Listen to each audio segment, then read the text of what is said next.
And it goes a little something like you all summer and after fall I'll keep you all summer and after fall I'll keep you all summer and after fall I'll keep you all summer and after yeah.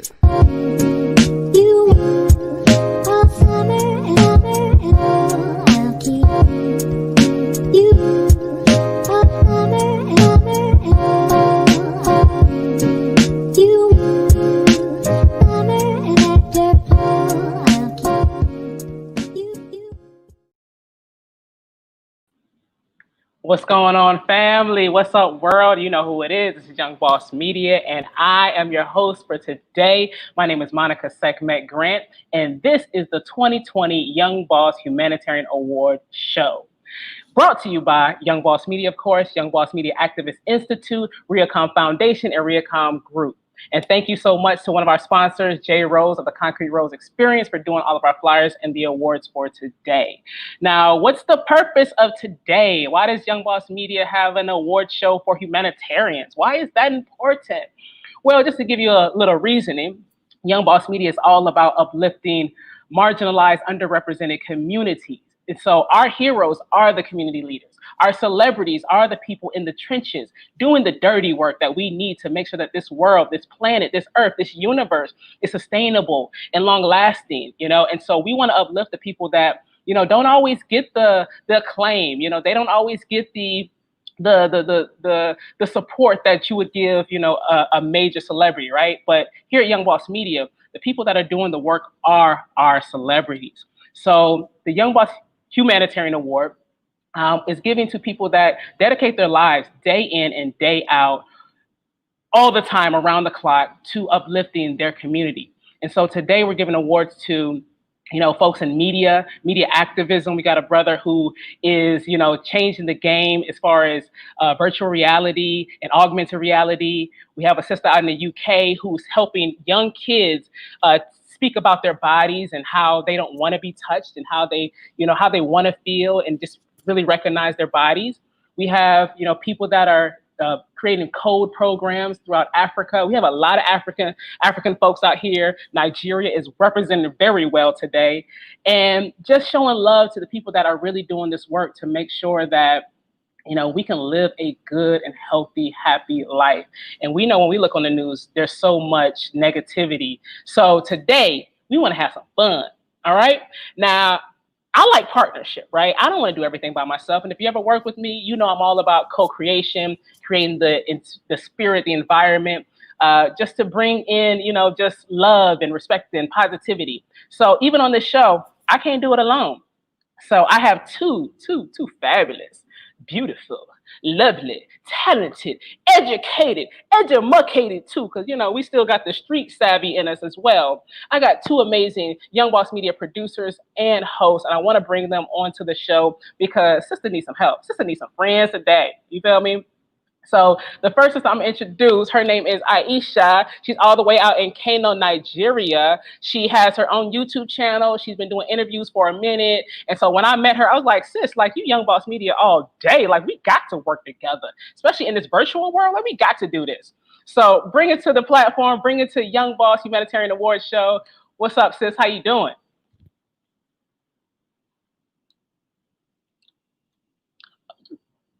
Baby, you muted. Unmute yourself. Yes, you. I can't hear you. Unmute yourself.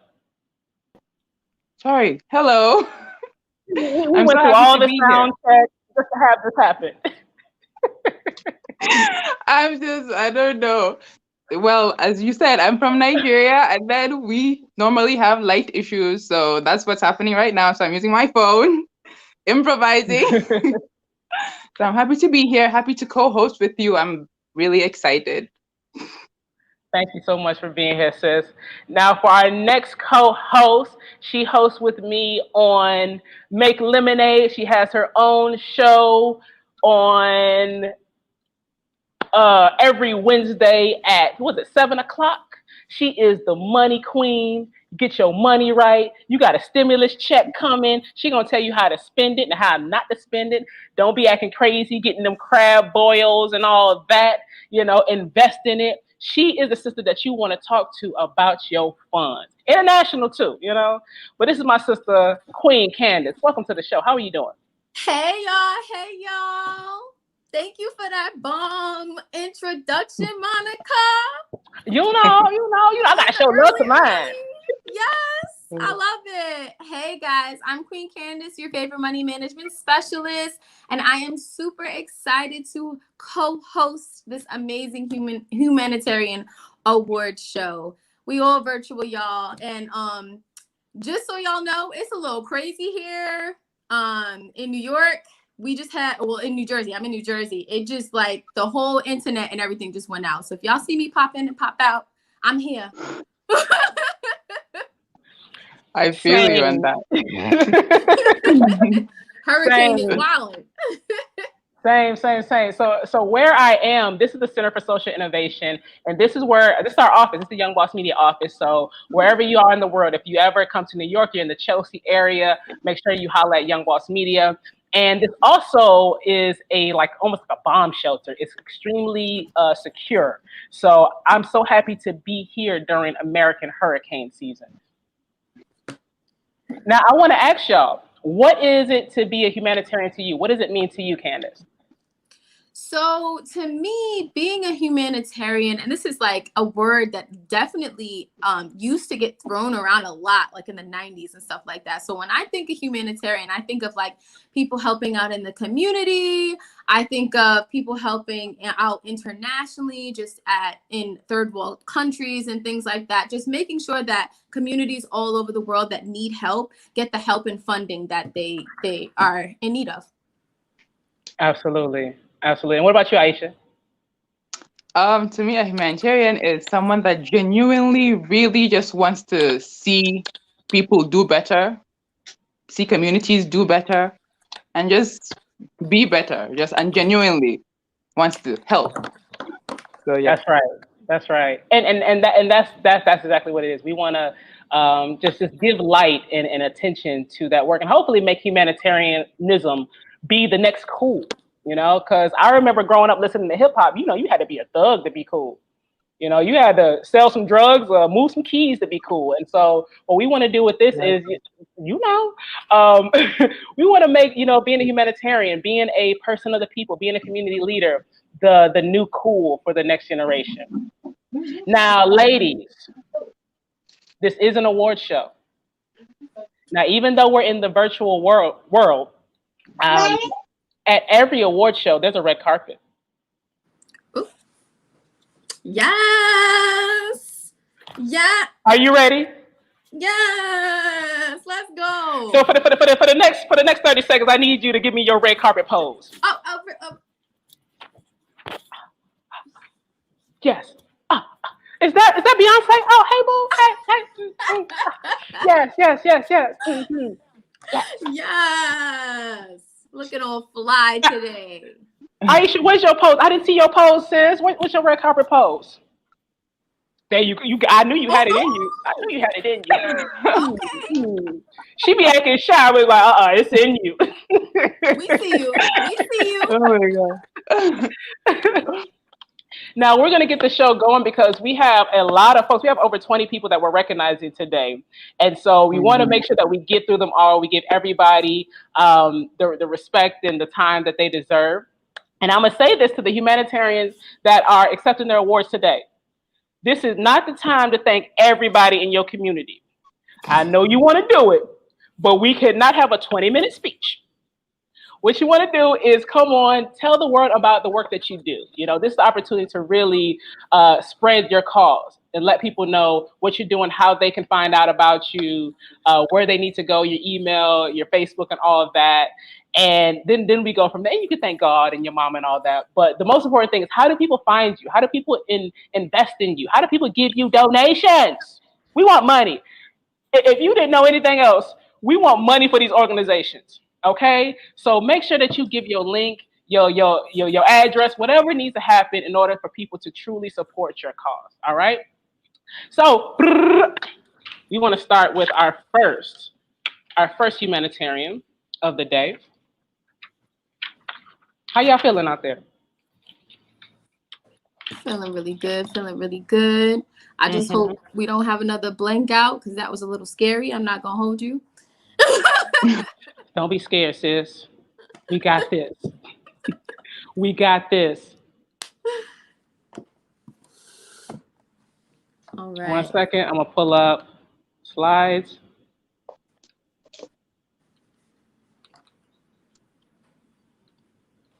All right. So for our first humanitarian, we are going to South Africa. Mm. All right, this is Mapiti. He was born and raised in South Africa. He lives to help people and is passionate about personal growth and development of the body, soul, and spirit. He is the CEO of M Africa brand and a co-founder and chairperson of DBL Foundation. He desires to help all people and build bridges of opportunities for all people. Now, this is part of the bio that he sent, but it really doesn't say like all that he's doing. When I first spoke with him, I was really blown away by how much he's helping young kids, the youth in South Africa, learn how to code. And if you know anything about like the unemployment rate in South Africa and East Africa, it's high around the youth age, right? And so what he's doing is making sure that these kids, these young adults, are employable, but also can form their own business, their own companies based upon coding. And that's so important right now because as you see, we're in the virtual world. You know, the virtual world wasn't built by, putting, a hammer to a nail. It was built by coding. It was built by programming. And so in Africa, there's so much opportunity if you just invest in the young minds. And so bringing to the show, I want to bring Mapiti. Mapiti, how are you doing today? I'm good, and you? And how's everyone? We are blessed.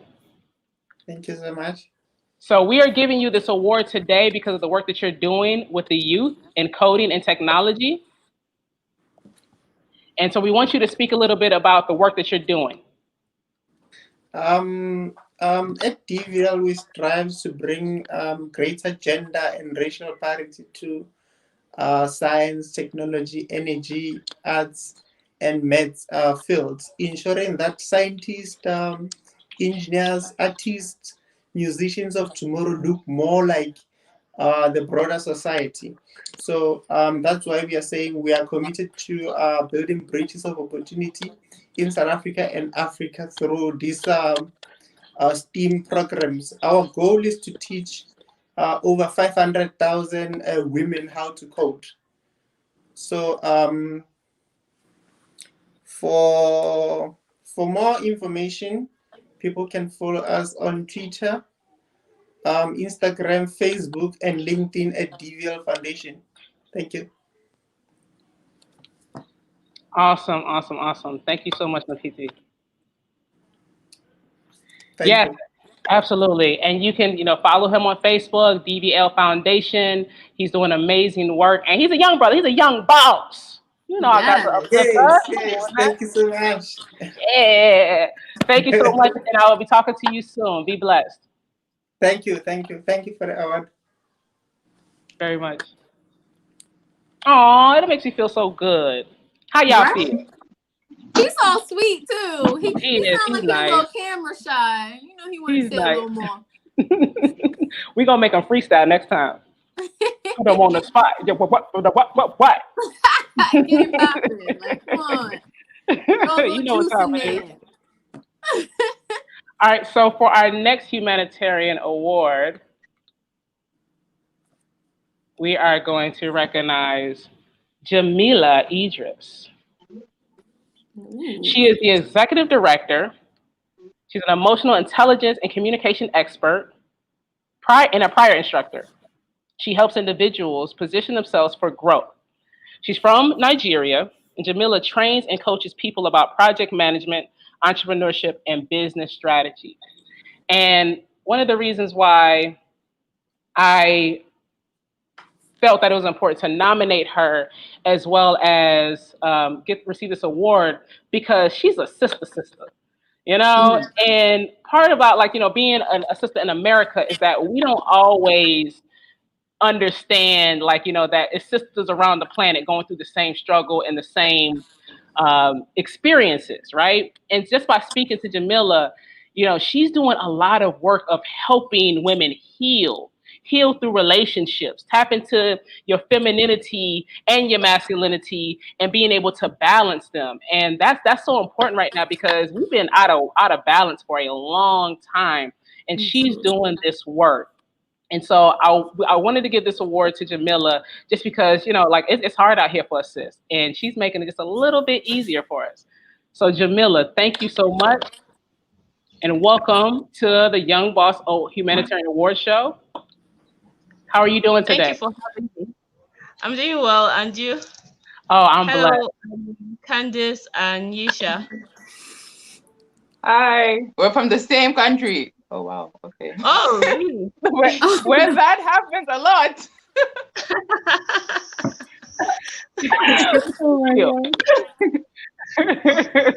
This is real. Oh, it's so beautiful. It's four sisters right here. This just feels so good. Oh, this feels. I know. Yes. Oh my God. Jamila, this is your time. Tell us more about what you do. Okay, so I run a nonprofit and I also run a business. So my nonprofit focuses on how climate change affects women and youth in low-income communities in Nigeria. We carry out interventions on water sanitation and hygiene. So even before COVID, we've been teaching women in rural communities how to clean their environment and observe hygiene. So with the whole hand washing and all of that, we've been doing that like at the grassroots way before COVID. And for my business, like Monica rightly said, I help female leaders express their uniqueness effortlessly while managing their emotions for better relationships and holistic wellness. For me, it's more about we women being in our element because there are a lot of personal development that, you know, people preach, and those personal development skills that people preach are more about masculinity. So you find a lot of women who are entrepreneurs, like thinking they need to hustle and, you know, all of that. But I feel as women, we should be in our feminine energy so that we can, you know, attract things we want to ourselves rather than hustling like men. You know, we're not created just like them. We're created. I always say that men are not the standard for women. So basically, that's what I do. And you can check my social media platforms. On LinkedIn is Jamila Idris. On Instagram is at I am Jamila Idris, and Twitter, I'm not really active on Twitter, but then my two major platforms Instagram and LinkedIn.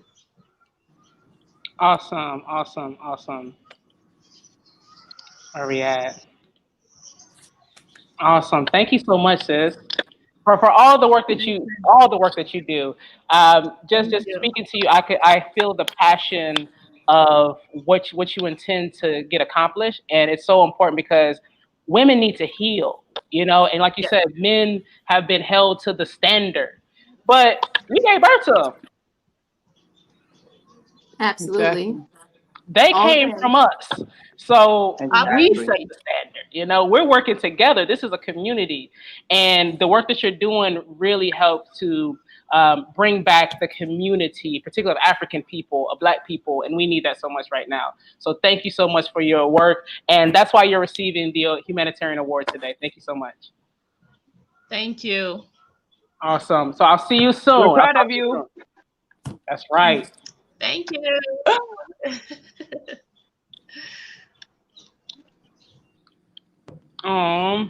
Yeah, she's doing great work. Great work. Amazing. Listen, all that woman power. Yes. Not girl power. Yes. Woman You power. know, Yes. how that make you feel. You know, I be feeling like Beyonce myself. Like, I don't need to see Beyonce. I feel like Beyonce. You know, Aisha, definitely link up with Jamila. She's amazing, and she could be Definitely. somebody you interview. Yes, exactly. Link that up. Yeah. So I'm trying to make this work, you know? Yes. All right, so moving forward for our next humanitarian, let me get their slide together. All right, cool. For our next humanitarian, we're going to the UK. Ooh. Chrissy. It's probably not, she don't pronounce it, it's Chrissy. I say Chrissy. You added some sauce to it. Like that Young Boss Media sauce. Chrissy Sykes is an award-winning singer and songwriter that worked in South Africa and Nashville. She uses her songwriting ability to share the My Body is My Body program worldwide with animations. She targets abused children and shares her work with schools, NGOs, foundations, and on YouTube. With over 500,000 views globally, her goal is to bring about awareness to preventing child abuse and to making a difference.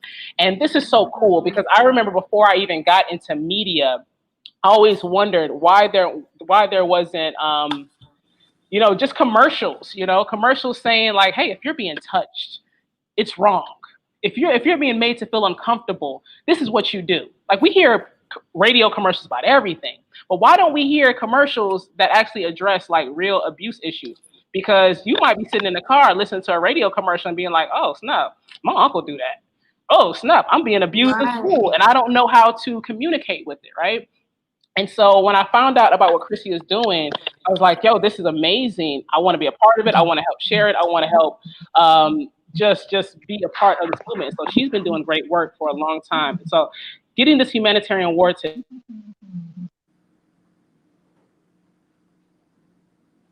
Oh no. there we go. Chrissy, welcome to the show. How are you doing? Fine, thank you. Hi, Isha and Candace. Nice to see you. Welcome to the show. And Monica. Yes, thanks very much for the honor of being awarded this. That's very nice of you. Absolutely. Well, thank you for the work that you're already doing. Thank you. Yes. So tell us a little bit about My Body is My Body campaign. Let the world know. Okay. So My Body is My Body campaign is it's a free program. I offer for everybody. It's available on YouTube. It's available on the website, which is www.mybodyismybody.com. There's tutorials, there's lesson plans. Everything is there for you as a parent, a teacher, somebody that works in an NGO, and it's all free, available in 19 languages so far, but we're doing more. And it's done through music, so it's finding a positive way to talk to children about child abuse prevention, their bodies, how to tell if they've got a problem, who to tell, and just talking, getting communities to talk about preventing child abuse, which makes such a devastating impact on our societies at the moment. And with the advent of COVID, it's gone up tremendously as well. So something we all need to get involved with. Chrissy, just 1 second. It's turning into an interview. Can you explain to us why it's going up during COVID right now? Okay, COVID, because everybody's stressed at the moment. People don't know if they've got jobs. They don't know where the next meal's going to come from. They're stuck in the house. So it puts pressure up on families, on moms and dads, and having their kids around, having to homeschool them, do all these extra things. So the extra pressure on families has increased child abuse, and also not only with kids, with domestic abuse with couples as well has increased. So if you look at my website, there's ideas on how to calm your kids down, how to calm you down, and also just ideas on things to do with your kids to try and get through this a bit better. But also, it's a great time to sit down and talk to your child about abuse and about protecting themselves and having those difficult discussions. But if you use the music, it doesn't have to be a difficult discussion. It can be an open, honest discussion with our children. Yes, and tell us one more time, how do we find My Body is My Body campaign? Okay, we're on Facebook, Instagram, or YouTube, big YouTube channel, and it's mybodyismybody.com. Awesome, awesome, awesome. Thank you so much. I really Thank you appreciate so your much. support, Monica, and we've got to get to all the kids around the world and teach them that they don't have to suffer and be abused, and they can grow up to be young bosses. There you amazing. go. There you go. Yes, I think this should actually be implemented in all school education programs at every level. You know, this is extremely important because my body is my body, and I need to know how to protect it, and I need to know that it deserves to be protected. And I don't think we get that confirmation as a young kid all the time. So thank you for the work that you're doing. Thank you very much. Yes, ma'am. I appreciate it. You're welcome. Bye-bye. Aww. That was That's amazing. great. We need her here. Because listen. Exactly. Exactly. Like, Come here, sis. We need you if that's here. possible, like I can say no. Like I don't think we were taught to say no. You can say no. I don't like that. That doesn't feel right. We have adults that don't understand that. Adult Exactly. women and men that don't understand that. So, the work that she's doing is amazing, and it's super cool, super creative, and you can also get certified in her program to teach it. Really? amazing. That's definitely that's something I'm looking forward to. That was actually my minor in college, children and youth studies. So that's cool. Oh, for real? Yeah. Wow. I can see that. You all bubbly. I can see that. I'm weak. I can see you as a teacher.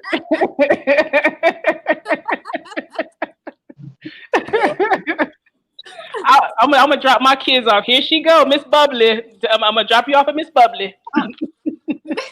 Miss Bubbly, not Miss Candace. Miss Bubbly. Miss Bubbly. Miss Bubbly. All right, on to our next humanitarian. Yes. Keep them coming. This is great. Yes. Ain't it though? It feels so good. Yeah. This is the Queen Diva. The Queen. Sister, you better put on your camera. I don't even see you down there and backstage. Where's her bio? So let me look. I gotta pull up her bio. It's in another link. But let me just tell you about Dr. Amina Ali. So this sister, I met her in March. We were at a panel discussion, and she is on fire with just helping Black people, helping women.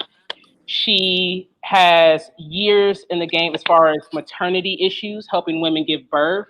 Oh. She is a midwife. She spent time in the military. And honestly, like, she's just a firecracker. Like, I can read her resume, but she is like filled with passion, and you can feel it. And so I knew, I was like, by the end of this conference, I need to talk to her. I don't know what we're gonna talk about, but I just need to talk to her. Because she the OG young boss. So Dr. Amina Ali, I have her bio now. She is a naturopathic doctor specializing in obstetrics and gynecology. With 29 years of experience, she is also a 2019 U.S. representative for the International Model UN Association and the newest member of the International Human Rights Commission in Geneva. Dr. Amina is also a proud decorated Gulf War veteran and was appointed as a special envoy to the UN Women Gambia with an accepted NGO CSO dossier for real women's maternal health care access. And she offers solutions for our elders to be able to age in place through her efforts as a member of the Global Alliance for the Rights of Older People. Listen, I don't know how she gets so much time to do any of that. Like, I run one company. She is doing all of this, right? And so, Dr. Amina, where are you at? Come on.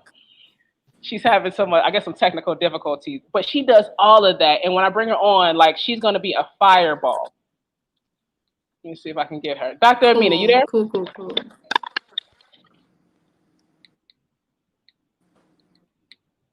You're going to have to unmute, my dear. Monica, can we give her an assist? No. Uh-oh. There's really nothing I can You're going do. to have to unmute. It's not on my end. Oh no. Uh-oh, we can't hear you. No. Dr. Amina. Yeah, okay. Unmute yourself. Let me see that pretty face. Come on. He is how I met you. Remember, Monica? Mm-hmm. Dr. Amina, are you there? Uh-oh. Uh-oh. Are you guys you guys aren't experiencing any hurricane over there, right? I'm in a bomb shelter. I don't know. Not you.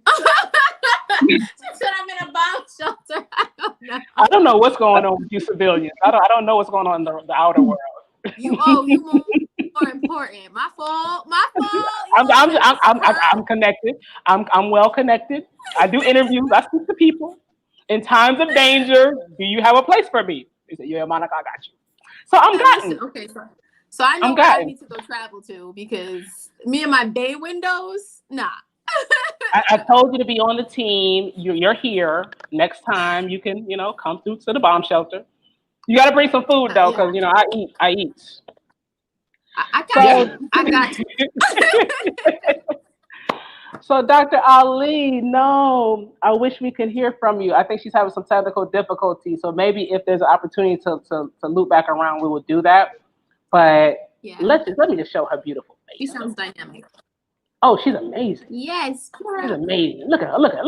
Look at that face. Look at that face. She just, I'm going to get you. I'm going to save the world. I'm going to get you. Dr. Amina, you there? Yay. Yes. Can you hear me? Yes. Yay.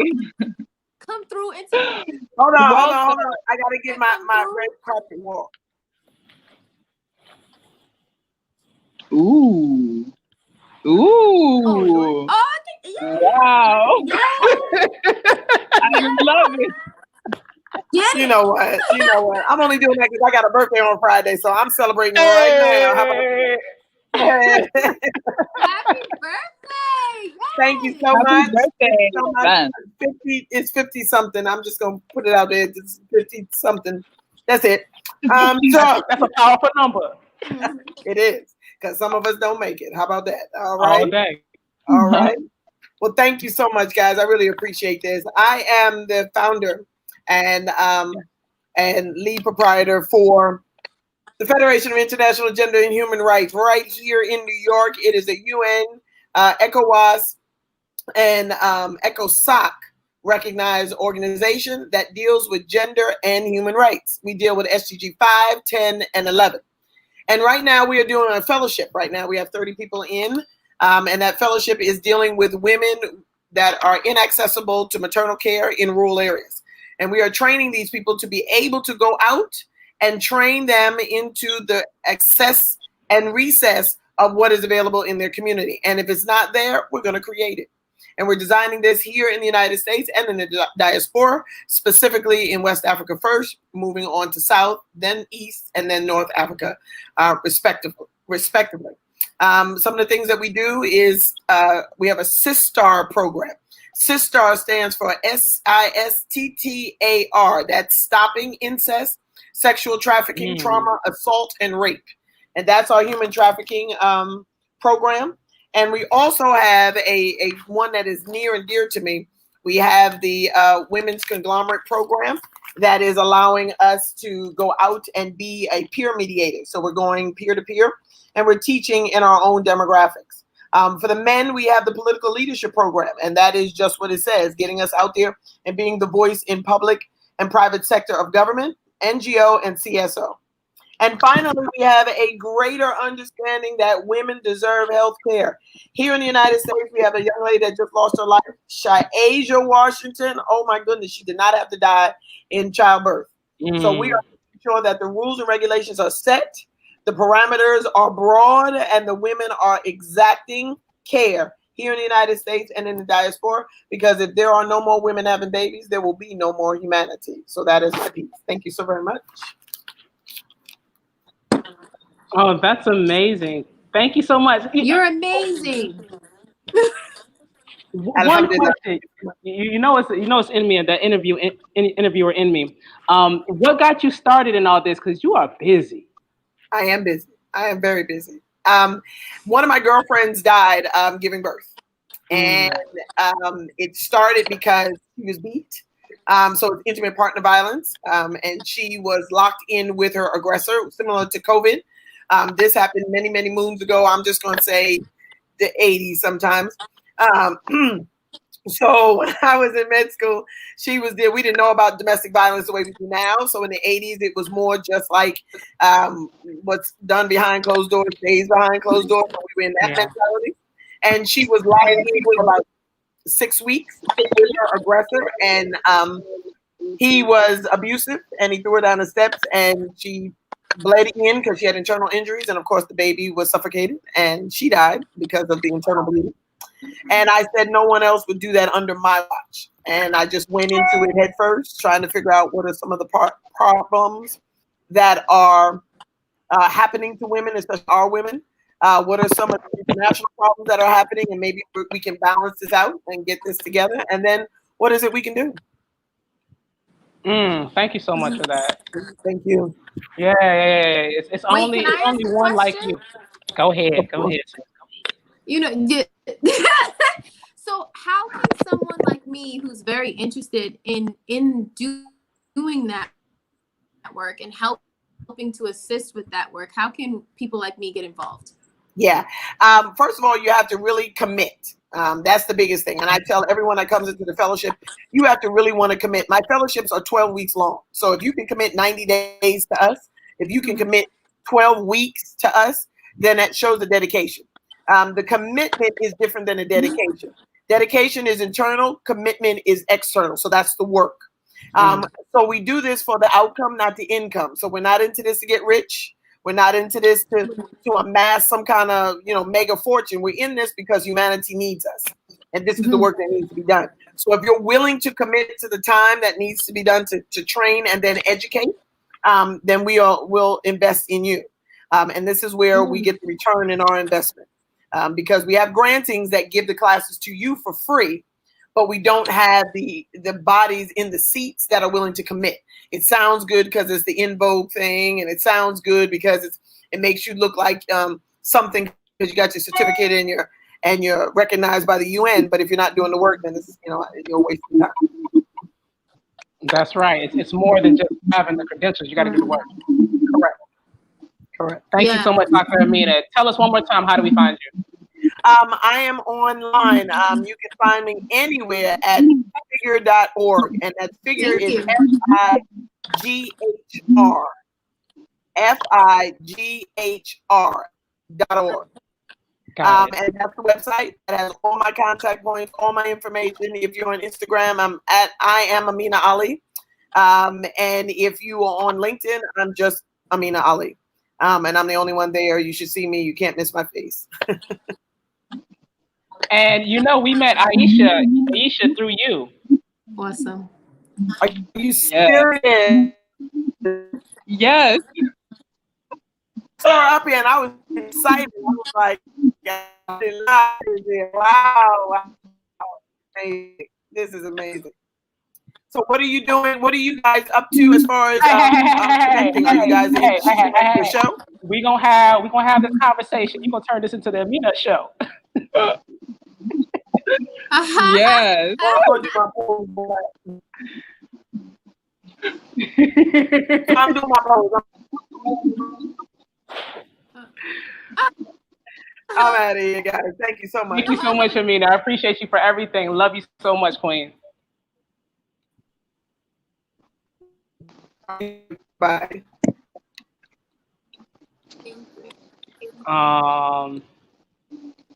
We were having a little bit of technical difficulty. Yo, she's amazing. She's a powerhouse. Like every time, like every single time, there's no down moment. There's no just surprise. Oh, she's having an off day. She's amazing every single time. And so when you reached out to me and said like, oh, Amina referred me, I said, oh, okay. That's easy. That's easy. Come on, boy. Come on, boy. That's how I was like, wait, hold on. Awesome. You don't even. All right, so we have one more award winner from my group, and then we're going to take a quick break. and then come back, of course, because we have so many people to give awards to. She didn't do the sound check, so she might be working right now, but we're still going to recognize her.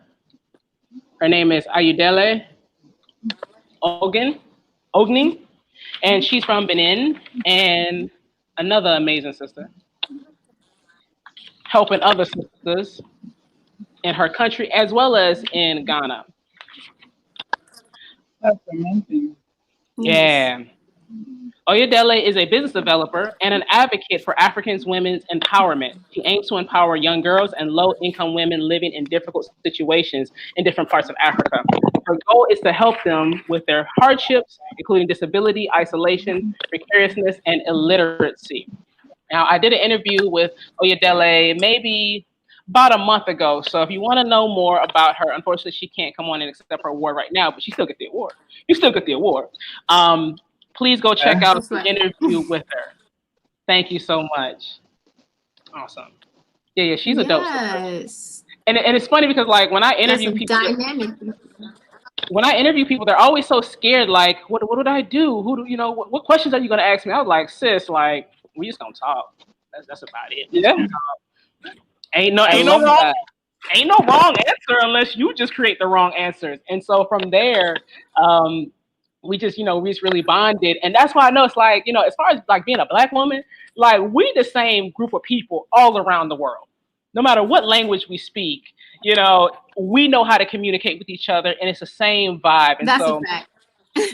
Ayudele, she's doing such great work in Benin, and we just want to give much love to her. So we're sending you love wherever you are, sis. Yes. Awesome. So we're going to go on a quick break, and then we're going to come back for more awards. Stay tuned, and make sure you're sharing this. Young Boss Media, baby. Young Boss Media.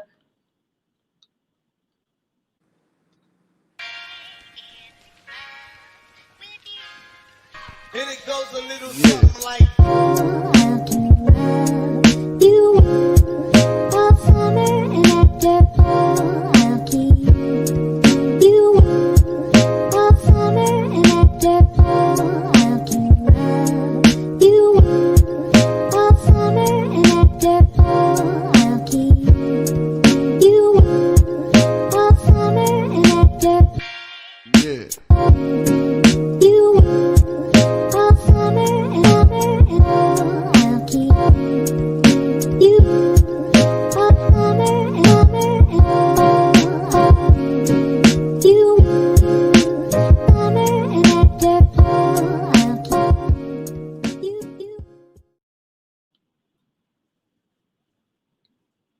All right, and we're back. How you feeling, Candace?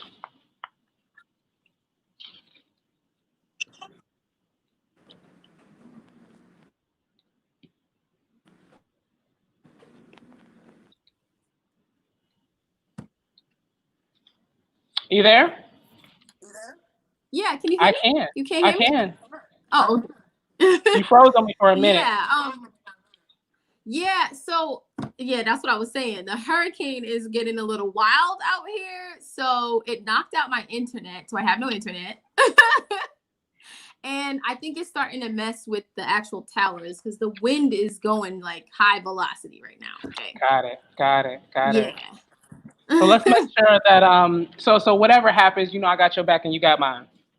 Thank you. Of course, absolutely. All day. All right, so you're gonna take this next group of humanitarians? Yeah, you want me to introduce the YBM shows first, or? Do that. Yeah, do that. I love somebody that knows how to read the schedule and stays on it. That's me all day, every day. I love you so much. Yes, do that. All right, guys. So, Young Boss Media is an absolute media powerhouse, right? And we're all about activism on all different levels, right? Advocacy, activism, all that good stuff. So we have mentorship calls with, it's a virtual program with, your host, Monica Sekhmet Grant, because she's bomb, right? Showing the bomb. Young adults different opportunities that showing young adults different opportunities that exist in the world by having conversations with leaders in diverse industries. So most of the recipients of the humanitarian awards were actually showcased on the show Mentorship Call. So make sure you are plugged in. I can't give you specific dates and times because they're random. So plug in, okay, to Young Boss Media. They are random. Then on Tuesdays at 3 p.m., we have Make Lemonade. That's where me and Monica co-host with 5 other amazing women. So we have 7 business women meet up every week to have girl talk about trending topics and current events in the African American community. So, you know, last week we was talking about Yeezy and all his, you know, craziness going on. So we talk about a lot and we cover a span of topics. So make sure you hop in on that. Then on Wednesdays at 7 p.m., you have time with me. Yeah. Get my money right. Get your money right for my show called Royalty. So what my show actually is about is it offers a financial perspective on community affairs while teaching economic advocacy. And economic advocacy is just a really fancy word of saying financial literacy, right? How do I get funding for whatever I need in my community? And how do I actually use money the proper way for myself, right? And then we have on Thursdays at 7:30 p.m., People Always Ask. And that is hosted by trauma therapist Chantel Doswell. The virtual live show answers frequently asked questions in the therapist's office. She's super, super dope because she actually answered my question last week about how do we make friends as adults in this crazy, crazy world. And then on Fridays at 10 p.m., we have one dope chick who didn't quit. What? Yes, with comedian Trina Be Real. It is funny conversations about living life during a pandemic. And she always has her auntie on there, and auntie is freaking hilarious in her own right, okay? On Saturdays, we have Get Shine New York at 5 p.m., hosted by SP, the artist, and Nick. And they shine a light on independent artists. So artists get to come on the show. They get to showcase their music, talk about their entrepreneur and artist journey. And it's super, super dope on, and you know, calm and casual for a Saturday. You know what I'm saying? And then we have the amazing podcast hosted by Dr. Walter Hidalgo, which is Know Thyself. And that is bridging the gap between hip hop culture, spirituality, and social justice, y'all. So that is all the amazing Young Boss Media shows. And we have so many more going into production. So make sure you keep it locked on Young Boss Media. You better let them know. That's right. Shoot. You did that, sis. Had them shows looking sexy. You did that. Red carpet. Oh my God. Yeah. Get it? Mm-hmm. I told Aisha, when I come to Nigeria, I'm gonna need a photographer, but I was like, you're gonna need a photographer too, so we're gonna have to recruit photographers for us. So we're just gonna be in the street. Yeah, I'm coming too. Listen, I fit in suitcases of all kinds. Okay? So get your photography crew together, Lil Young Boss Media. Go ahead and start building that now, because we're gonna be doing it now. Yes. Thank you so much, Queen. Yes, of course. So we're going to start with our first person in group 2, Dr. Satnam Deuchhakar. And if I mispronounce anyone's name, please come up here and correct me, because if it's anything you want to make sure of, is make sure that people know how to pronounce your name, okay? All right. Exactly. So that is your identity. You keep that nice and sacred, okay? So Dr. Satnam is an activist and peace ambassador. She follows her heart to support the unprivileged and downtrodden, with many titles and having a PhD in psychology. Heard you, sis, psych fam, all day. With nearly 25 years in being a CAM practitioner, she strives to help people using her unique skill set. From a charity worker to a global goodwill ambassador, Satnam does it all. So thank you so much. We are glad to have you up here. Is she coming up? Yes. Yes. Hi, Monica. Can you hear me? Yes, we can hear you. Yes. Hello, welcome to the show. Hi, my lovely angels. How I'm are so you? glad. I'm so glad. I'm so glad. I'm actually so excited to be here today, and especially after being a humanitarian with Young Boss Media, this is like my show. I love it. Yes. Get your recognition, sis. So truly, all 20 plus of y'all gonna have your own shows after that. That's the real mastermind.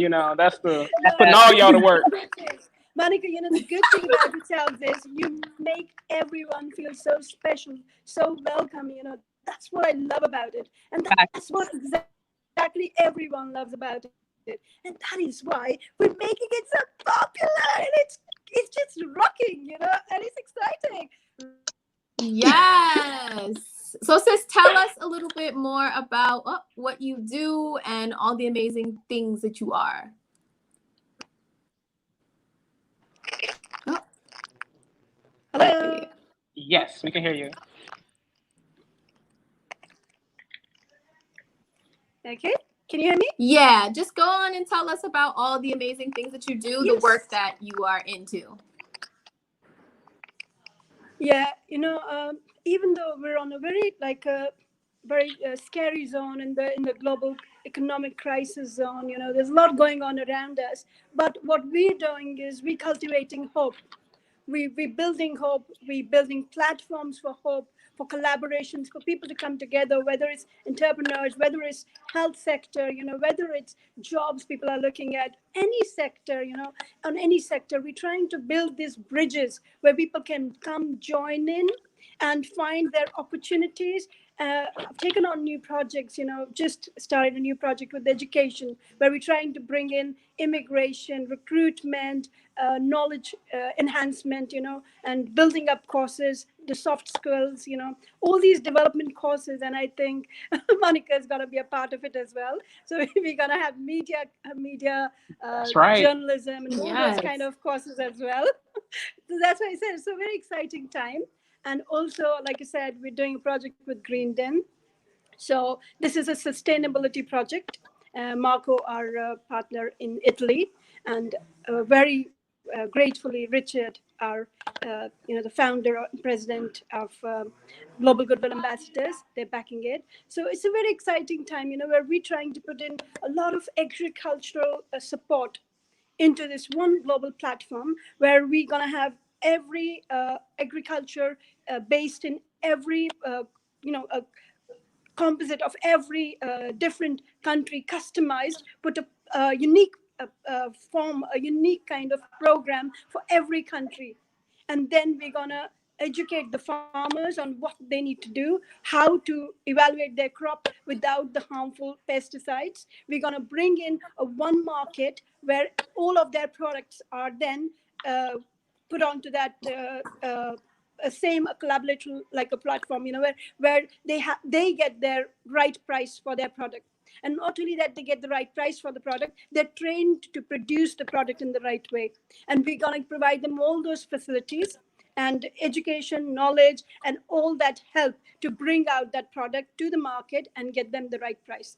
So this is a massive project, and I think a few of the governments in different countries have now started to being very keen on this. So we're looking into a very positive zone, and I have asked for other big organizations who can help. They want to come forward and join us. They're very happy to do that. I will leave all my details, and I'm contacting people anyway, because the idea is to help the individual sector, so every little one, every little needs helping in every part of the world. So that is another platform where we're trying to bring out all these opportunities for everyone.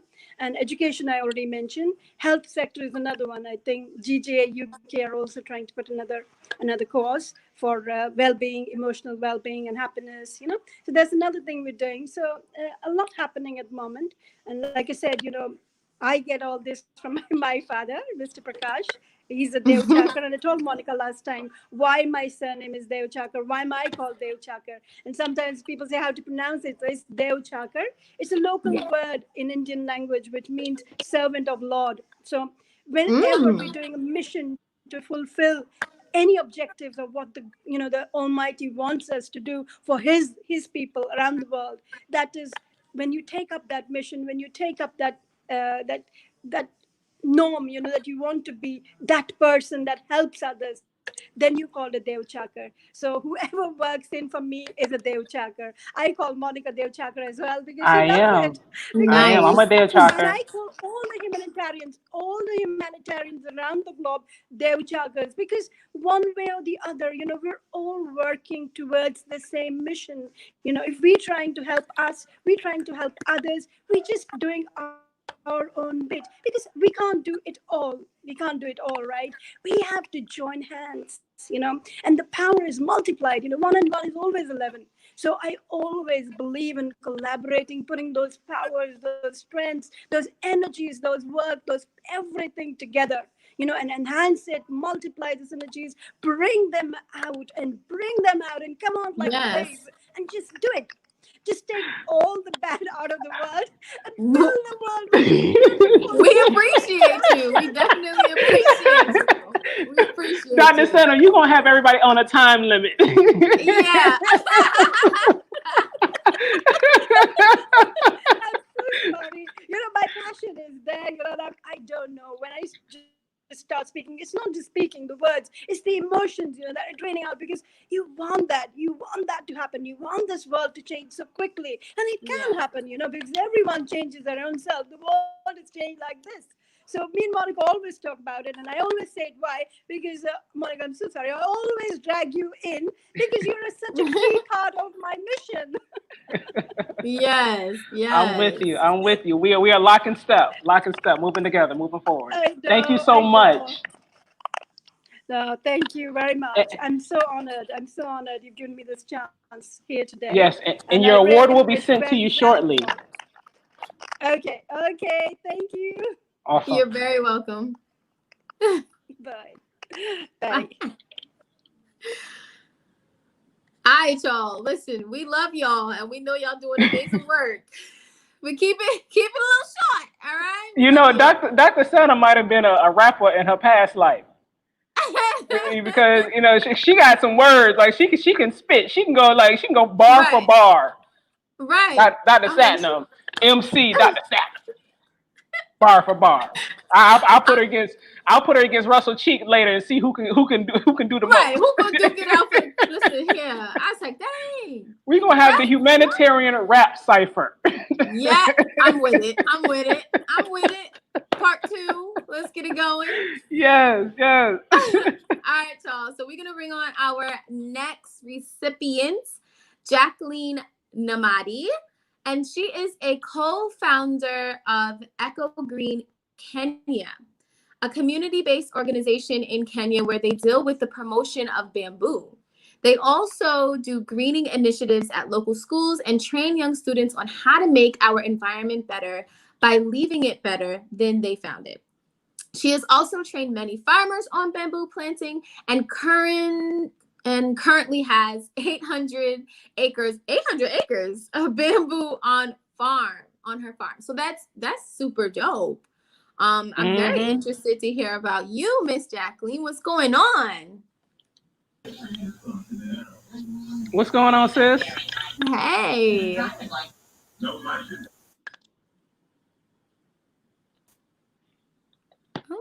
Oh, we getting a little freezy. Jackie, you there?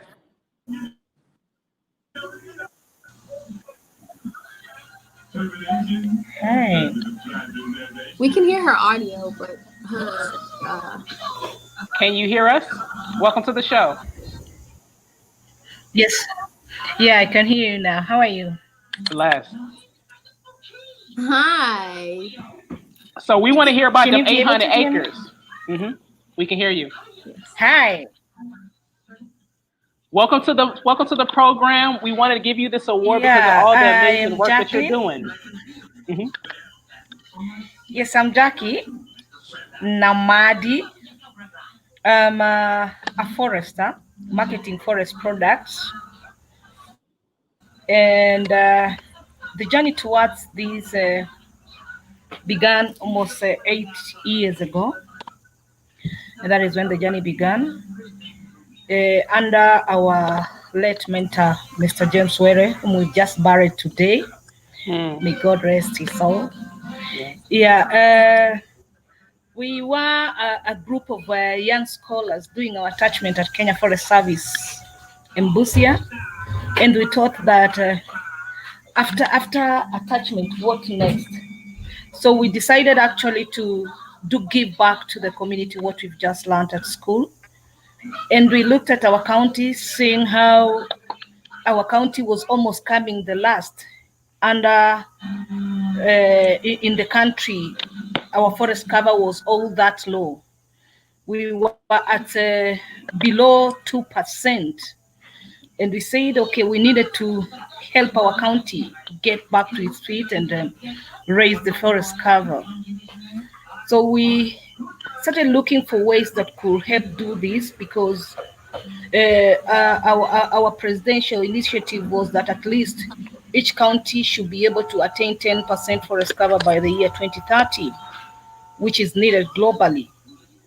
We thought of what could help reach to that, and we landed on bamboo because, one, it has a character of a grass, and it's able to grow much faster compared to other trees.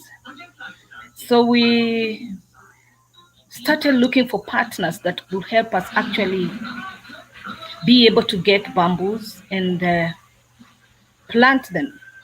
I remember our first trials, we did plant our bamboos at one of our wetlands called Siositeko. It's one of a trans-border wetland bordering Kenya and Uganda. We did a plantation of almost 2-kilometer stretch. And the survival wasn't all that good because, one, it was on public land and nobody was taking good care of it. So we decided to change approach and say, now let us do it with the community. Can we try doing it with the community? Because putting it on public land, it will not take care of itself. So we started doing public awareness, involving the community into the race of catching up with 10% forest cover. And the reception was good. The community started coming in handy with us. And I remember the first year we did at least 300 acres. That was during the long rain season. And our partnership was in that we were going to look for donors to help us get the bamboo seedlings. That is how we landed into to partnering with INBA, International Bamboo and Rattan Organization. They came in handy. Jackie, and they were able to, yes? What kind of impact are you seeing with your bamboo farming right now? What are you seeing? Okay, currently, I can say that we have many farmers coming on board, and we did not just stop at farming. We started looking at value addition of the same. Because after planting all this bush, what next? We thought of the farmer who has volunteered his farm. Definitely he has stopped planting other foods, and actually he needs something to put in his pocket. So we came up with an approach whereby we need to put these bamboos into still money. And we started doing what we call sustainable, helping the farmers help manage their bamboo so that they are able to grow in good and much stronger form than just growing as a bush for conservation. So we removed them from just conserving and also started training them into making this plant grow as a crop, yeah, so that you're able to harvest of the same. So we train them on doing sustainable management on what they have, and we now started also doing what we call capacity building to every farmer that has gotten involved in the program. We brought the capacity building to a level whereby it's affordable to the farmer, even if nobody else is coming to his aid. Like now, the latest group we have trained is a group of 50 women. We have trained them on making charcoal and briquettes using bamboo. Oh. Actually, that can be done using an earth kiln or a drum kiln, which is not expensive to make. So using the earth kiln is just a natural way. You make it under the ground and you're able to get your charcoal. That way we reduce our cost of living. Instead of buying gas and yet you have your bamboos on the farm, you're able to get your own charcoal or even sell it to your neighbors, courtesy of just the earth. You just use the earth and make the charcoal out of it. We thought of now conservation measures. What is remaining out of what you've made, like the ash from the bamboo, can be turned into briquettes now, because we were training them to use the entire kama. That is the leaf, they feed it to animals. That is fodder. And the branches, they are able to make straws out of them, because we are banning plastic straws. Now we thought we can do bamboo straws. So the branches can be used to make straws. You don't need actually a great input to make straws. You only need to have your knife, your panga, and some sandpaper. You do sanding. Then you treat it using salt and water. It's That's already amazing. done. Those are things you can get at home level.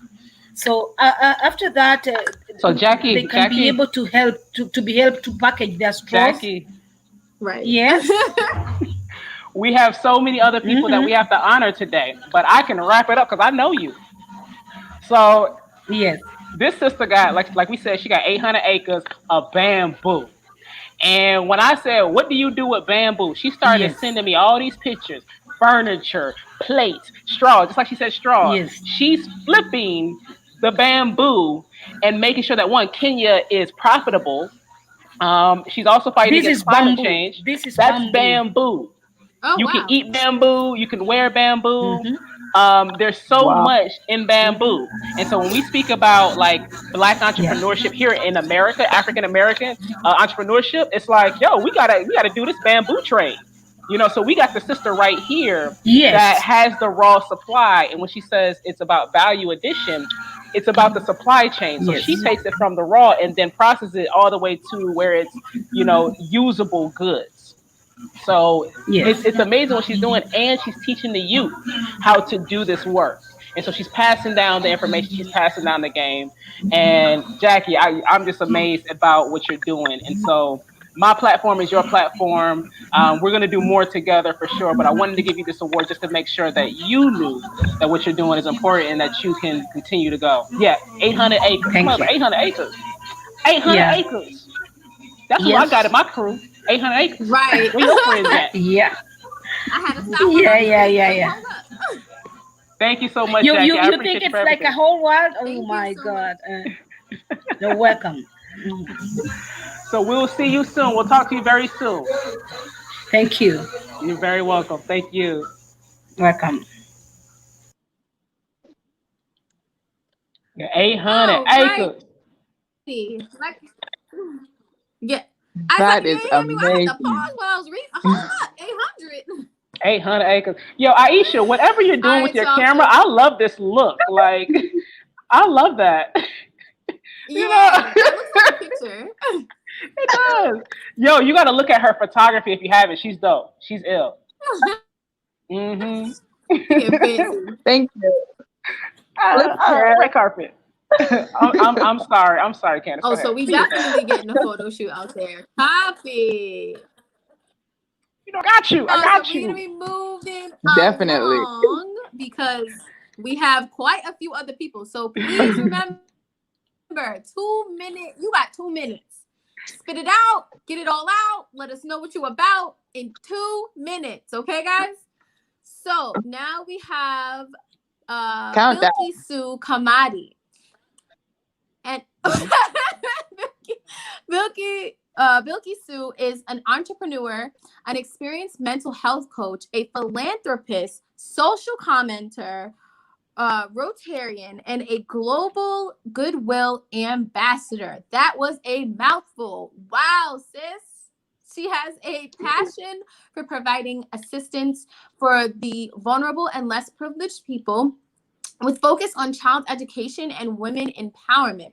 She tries to provide education for the children in Nigeria as the national vice president of the UNICEF education movement. So you are super dope. I'm excited to speak to you today. Where are you? Bringing her on. Introducing Bilky Sue. What's going on, sis? Drum roll. Yay, two of my very favorite topics, children and women empowerment. Hey! Uh-oh. Another feesathon. No. This is what happens when you're international, guys. Okay. Yeah, we gotta be patient. Just See if bear the with stream us. goes through. All right, so when I met Bilky Sue, I was like, so like, how many people do you think you're helping? Like, you know, like, what's your impact for this year? You know what she told me? What? She said 15,000. Wow. Wow. Oh. Wow. Oh. Oh. Wow.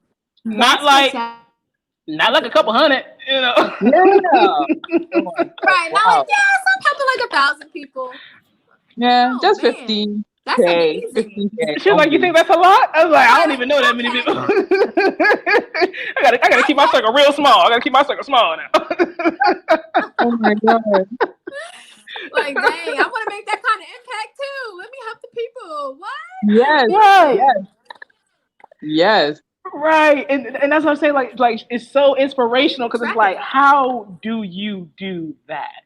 How do you help 15,000 people and it's just like nothing? And so, of course, she told me like there's systems and like she's built up, you know, her company. But it's just amazing. That's what I was asking. Like, how do you keep track of that? Like 15,000 a lot. Sister, my sister, assalamu alaikum. What's going on? Yay! Ooh, can she hear us? Okay. Can you hear us, sis?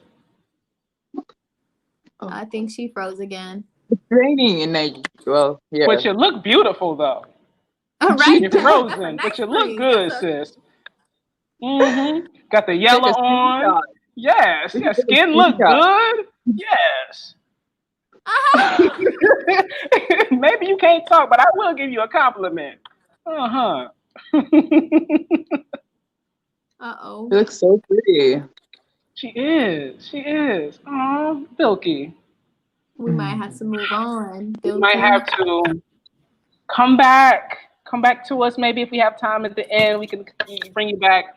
But it's just amazing. Like, so she's doing a lot of amazing work. And her and Catherine, and we're giving an award to Catherine later. This is only 2 times in Young Boss history that I've cried during an interview, like just tearing up. You know, just about the things that she was saying.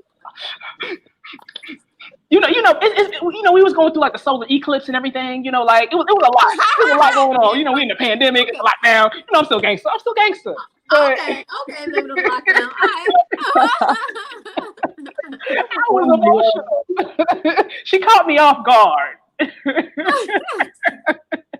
Well, thank you so much, Bilky Sue, for all the work that you are doing, and congratulations for winning the Young Boss Humanitarian Award. We will move on to our next person. You can take it over, please. Yes. So our next person is Glenn Kantav.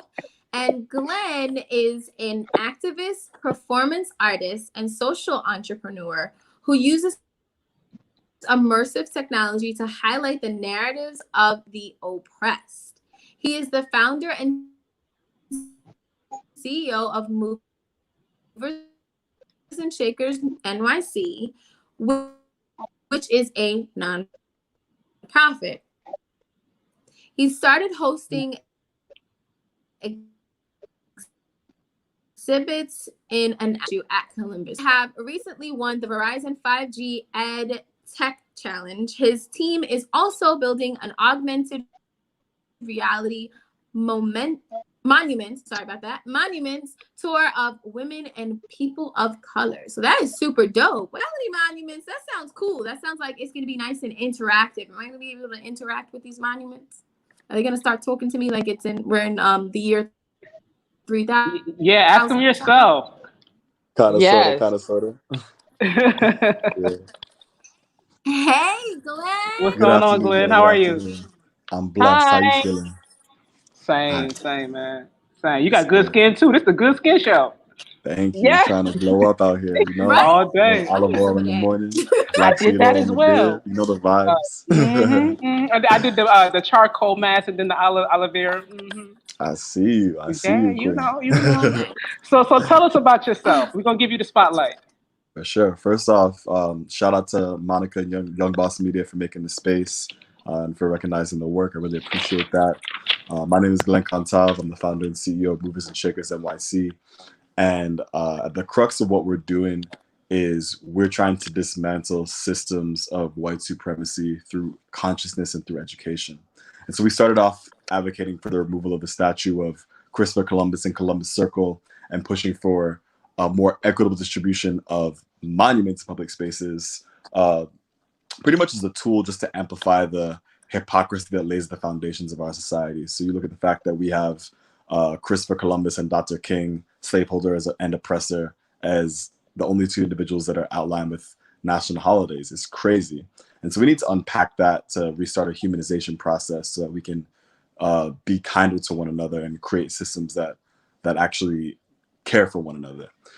And so we did intense performance protests, like I ran the New York City Marathon in chains in 2017. We had a slave auction performance protest to tie Columbus to the transatlantic slave trade. And at the end of the day, the mayor didn't remove these statues. Columbus Circle is actually barricaded right now and protected by cops on the daily. But that being said, we found through augmented reality, you look at like the success of Pokemon Go, for example, we're trying to do like a Wokemon Go. So the idea is short term. What we're doing is we're building out monuments of women, people of color, LGBTQI plus community that you can see through your phone, through an app. And we're going to first target schools. So it's middle school. So we're building out this collection of monuments, and the students can point and shoot and learn about these different figures that you don't learn about in school traditionally. And then long term, we want to put this out into the streets so that everyone can hear these stories. So that's a little bit about what we do. And then a recent initiative that we're launching right now is called the Black Prism Collective. And so the idea is that activists on the ground right now like are doing the work, obviously, but it's not just about protests. There are creatives at home, whether it's video, copywriting, coding, graphic design. If you're at home and you want to do something for the movement, we want to pair you with activists that are on the ground doing this life or death work. So you can reach out on Instagram. We're at Movers and Shakers NYC. My personal one is at LLJEFE, LLJEFE. If you want to join the Black Prism Collective, we could get you to work with activists and start fighting for this movement. I wanted to be brief, so I know y'all got a lot of people to honor, but thank you so much We for the appreciate time. you. And yeah, if y'all want to reach out, like I said, Movers and Shakers NYC. Peace and That's blessings. right, Movers and Shakers. Thank you so much, Glenn, for all the amazing work that you're doing, your commitment to the community, your dedication, your just persistence. You're a persistent aggravator of the system, and I appreciate you, whether you know it or not. The world loves you for the work that you're doing. So just thank you. Appreciate you. Thank you. Absolutely. Thank you for all the work that you do, Monica. All day, all day. God Love you, bless everyone brother. and the Young Boss Media staff. Take care. All day. Peace. Thanks. Awesome. I'm gonna go follow him. Oh yeah, you should. I am going. And you know, part of this Super award dope. is like being able to see people like consistently do the work. It's not just about showing up to one event or doing one thing. It's like these people have dedicated their lives to this mission. You know, they have moved and shaped everything around them to make sure that it resembles the compassion that they have in their heart. Yeah. So love. And Glenn, Dr. Amina Ali says, send your information, baby. That's how she said. Send your information, baby. Plug it in the chat. Plug it in the chat. Yeah, Everybody plug your information in the chat. Ooh, that's right. I know. I would love to do a diplomatic process for those in prison. That'd be amazing. Get those connections going. That's what this is about. It's about making the connections and making the impact that much more bigger. Awesome. Take it over, Queen. Oh my God. I got y'all. All right. So our next person is Derek Nseko. And Derek, born in Uganda, is now a commercial pilot. Oh, you a pilot? Can I have some free miles? I'm just kidding. He got the plane, sis. He got the plane. Like, come on. If you want some free mile, just get on the plane. Listen, give me free entry. I'm with it. Okay. All right. So he is the founder and managing director at iFly Aviation. iFly is a multinational African-focused aviation solutions company that trains the next generation through its flagship STEM program. Derek is also an ambassador for Africa at AviaDev and an aviation expert and analyst with expertise in African aviation. He has many honors, which include being named a Global Goodwill Ambassador. I'm hoping this is Panachi Man Valor Visionary Award. And his company, iFly, was nominated as a finalist for the award of Outstanding Contribution to Transformation in South African Aviation. So you sound super dope, but I'm trying to get a pass. I just want to throw that out there. I'm trying to help Africa, with financial literacy. So I'm gonna need a pass there, pilot. Thank you. What's going on there? How are you? Yeah, hey man, and we're getting there with the plane, eh? We're definitely gonna get that beast jet, young boss style. Yeah. So Yeah, that's what I like to hear. Thank you. It's already been worked out. Sprinkle it. Yeah. All right, so tell us about the work that you do. Yeah, I'm gonna keep it short. Hey, first of all, thank you guys. Thank you for the recognition, and I just wanna salute everyone, all the other nominees. I think everyone's just got some beautiful initiatives and work that they're doing, and I'm inspired by everyone on here today. So it's really amazing. So iFly, I own a business, and I also house a STEM program. iFly has got a big STEM program, and we're all about inspiring and empowering the next generation because we are aviators. It's based on our field in the aviation industry. So we use aviation as a tool to empower the next generation, and we are trying to create a platform and offer a platform for especially people who have been previously disadvantaged. And our goal as well is try and bridge the diversity gap. So we're very big on diversity, be it race, be it gender, so that's what we're about. And mainly it's just about leveraging partnerships. What's up? Can you hear me? Yes. Oh, okay. Someone said something. I'm over here producing. Yeah. Yeah. So we're about leveraging partnerships. So to scale things up, we are growing well. I'm based in South Africa, so we're scaling up across Africa and across the world. Monica knows this. Yeah. And those partnerships are important, and that's why I'm happy to see people, and I like to meet people who have some synergies with what we do, because I'm all about partnering up and helping each other, to achieve the grander goal. I think it's all about the collective. So yes, iFly Media is coming soon. iFly Media is coming soon. Yeah, powered by Young Boss. There you go. And did you speak about the work that you're doing in schools to educate, younger, just the youth about aviation? Yes. So it's just a lot to talk about that, but I wanted to keep it short. But that's mainly about aviation awareness and creating an awareness of the career. The main thing we do is to find role models like ourselves who are already in the industry. And there's a lot of people who have not seen black pilots, the lower young people who have not seen female pilots. You know, you don't even see them in the movies. Yeah. So yeah, it's about changing that narrative and crushing those stereotypes as well. Yeah. So we go and just preach the gospel of aviation to the young people. That's right. Thank you so much. Yeah, I've never spoken to a black pilot until meeting you. So there's a lot of people like us. So thank you so much for the work that you're doing, and congratulations for winning the Young Boss Humanitarian Award for 2020. Thank you so much. You're very Appreciate welcome. it. Okay. Of course. Peace and love. And nice to meet you. Oh, I need to add something as well. Go ahead. Yeah, if the name is right there, so you can just do a search on all the social media platforms.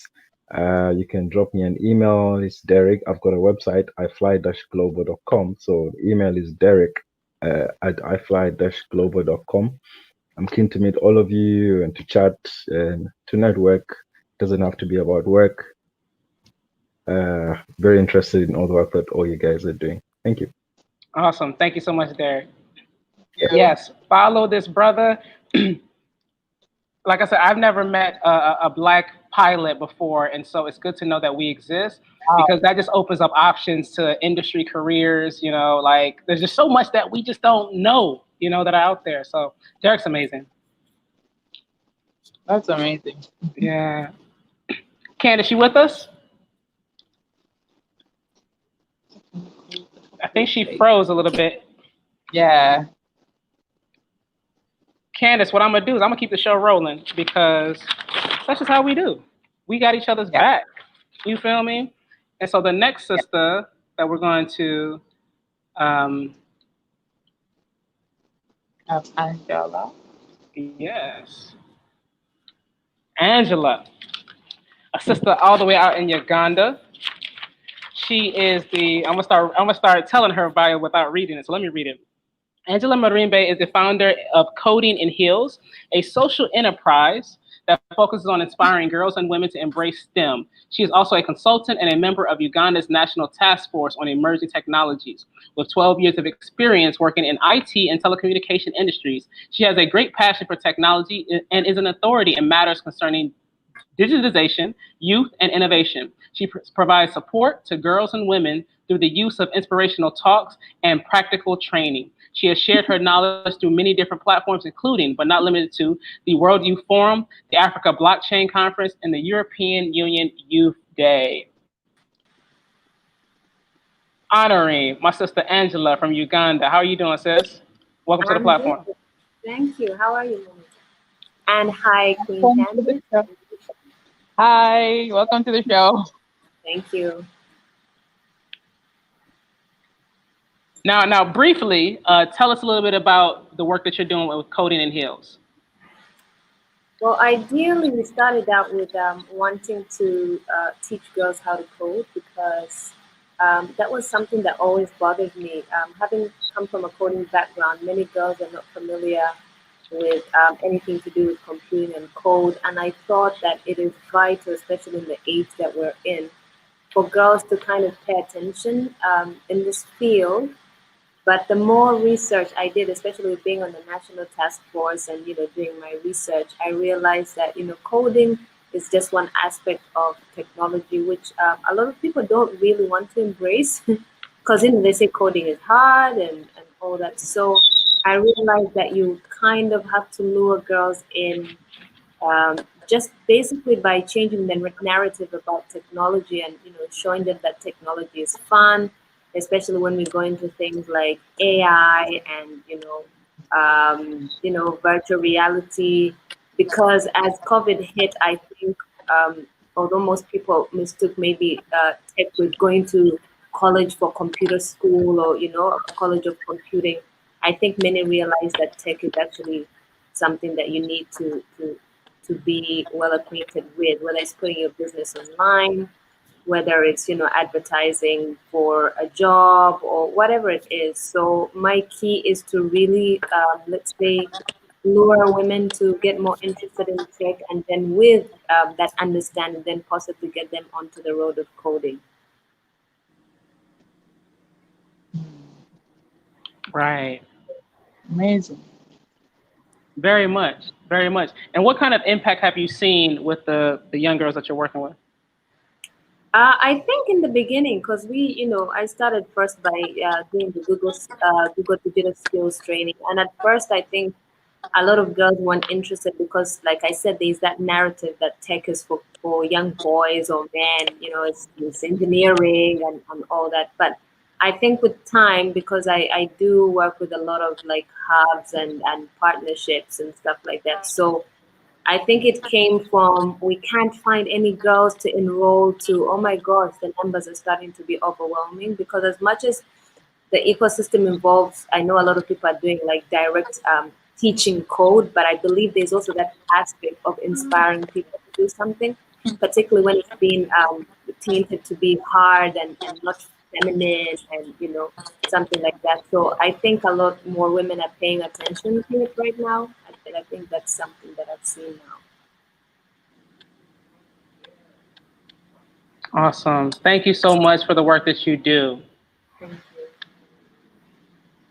And how can people find you? Tell us the links to Coding in Heels. How can people find you? Yeah, Facebook, that's just it. They just go to Facebook and look for Coding in Heels. We have a page there. Same with Twitter. We have a Twitter account. They can email me on Angela.Semogere. My surname is very long, but if they check Coding in Heels, they'll be able to find me either on Twitter or Facebook. Awesome. Thank you so much, Angela. Coding in Heels, everybody. And thank you so much for the award. See you I soon. really appreciate it. Thank you. Thank you. Thank You're welcome. Aww. Can you Y'all guys better go learn how to code. hear Yeah. me now? Keep speaking. What?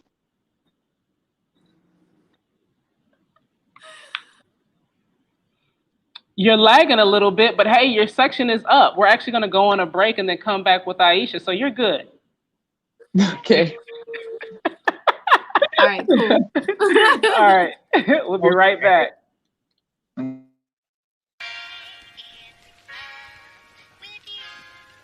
it goes a little something like You all summer and after fall I'll keep you all summer and after fall I'll keep you all summer and after fall I'll keep you all summer and after yeah. you all summer and fall I'll keep you all summer and you summer and after fall I'll keep you. Awesome. Welcome back to the show, guys. Am I lagging or am I good? No, you're great. You're great. Okay, great. So next on the list we have Hold on. Chrissy. You have a portion that you need to explain. So this is me coaching the team. Okay. We want to know a little bit about you, Miss Aisha Baba. How'd you come to Young Boss Media? Segments, baby, segments. Okay. So how I came to Young Boss Media is I actually posted on LinkedIn that, I was looking for work and all these things. And then that was where Amina Ali came in and she saw my post after someone reposted it on their page. And then she tagged you and she was like, I think this is something that you would like me, like working with me or something. So I just messaged you and then you responded and I told you it was through her and then you were like, oh great, perfect, because you love her and she's awesome. And so yeah, and then we talked a little and then we realized we have kind of the same things, like because I'm like doing some of the same things that you've been doing too. Yeah, so I think we just clicked, to be honest. Yeah. I'm not hard to click with unless you're just annoying, and you're not annoying. I love you. I love you too. That's very true. she one like sister like when I saw your profile in your pictures, I was like, oh, she's good. Oh, oh, I gotta be nice to her. Oh, you gotta be on the team now. What you doing out there? Like, you ain't got no team? Oh, you need to be on this team. You know, you can start. You can be a starting player in the next season. Come on now, Young Boss Africa, we need you. Yeah. Oh my She's very dope. And then it's like, good energy, good vibes. She's working. She got clients. Young sis got clients. And so I was like, yo, we gotta work together because Young Boss Africa is already a thing. I just been waiting for you to, take it by the hands and guide it through the world. So I appreciate you, sis. Yeah, thank you so much. Awesome. So now you can proceed through your section. Okay. So now we're going to go into the rest of the people accepting awards. So now we have Chrissy King Bryant.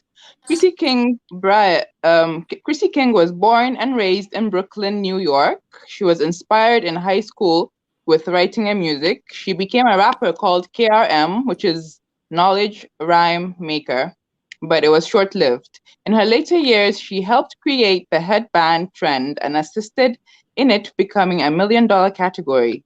She later created the Brooklyn Mobile Tour, which introduced Veteran Appreciation Day as a community event. This event was self-funded and collaborated with many talk shows, hosts, DJs, artists, and businesses.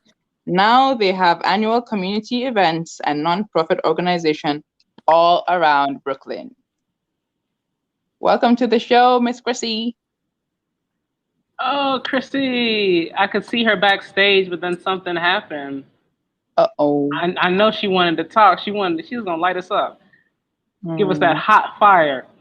Chrissy, where you at? So I'll talk a little bit about Chrissy while I'm sure she's logging back in, but also it is stormy here in New York. So, maybe that is an issue.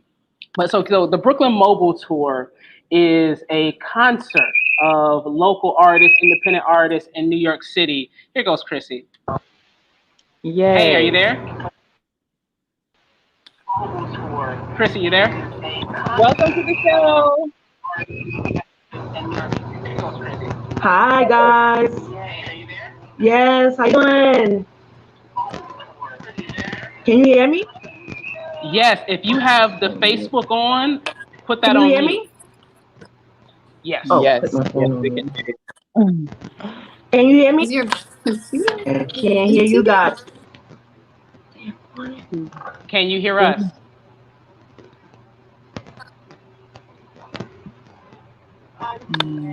Can you guys hear me? Yes. We can hear you. Can you hear us? I can hear you guys. Yeah, turn it off. Oh, can you hear me now? Yes. We can hear you. Can you guys hear me? Yes. Tell Yes, us we about can the hear Brooklyn you. Mobile Tour.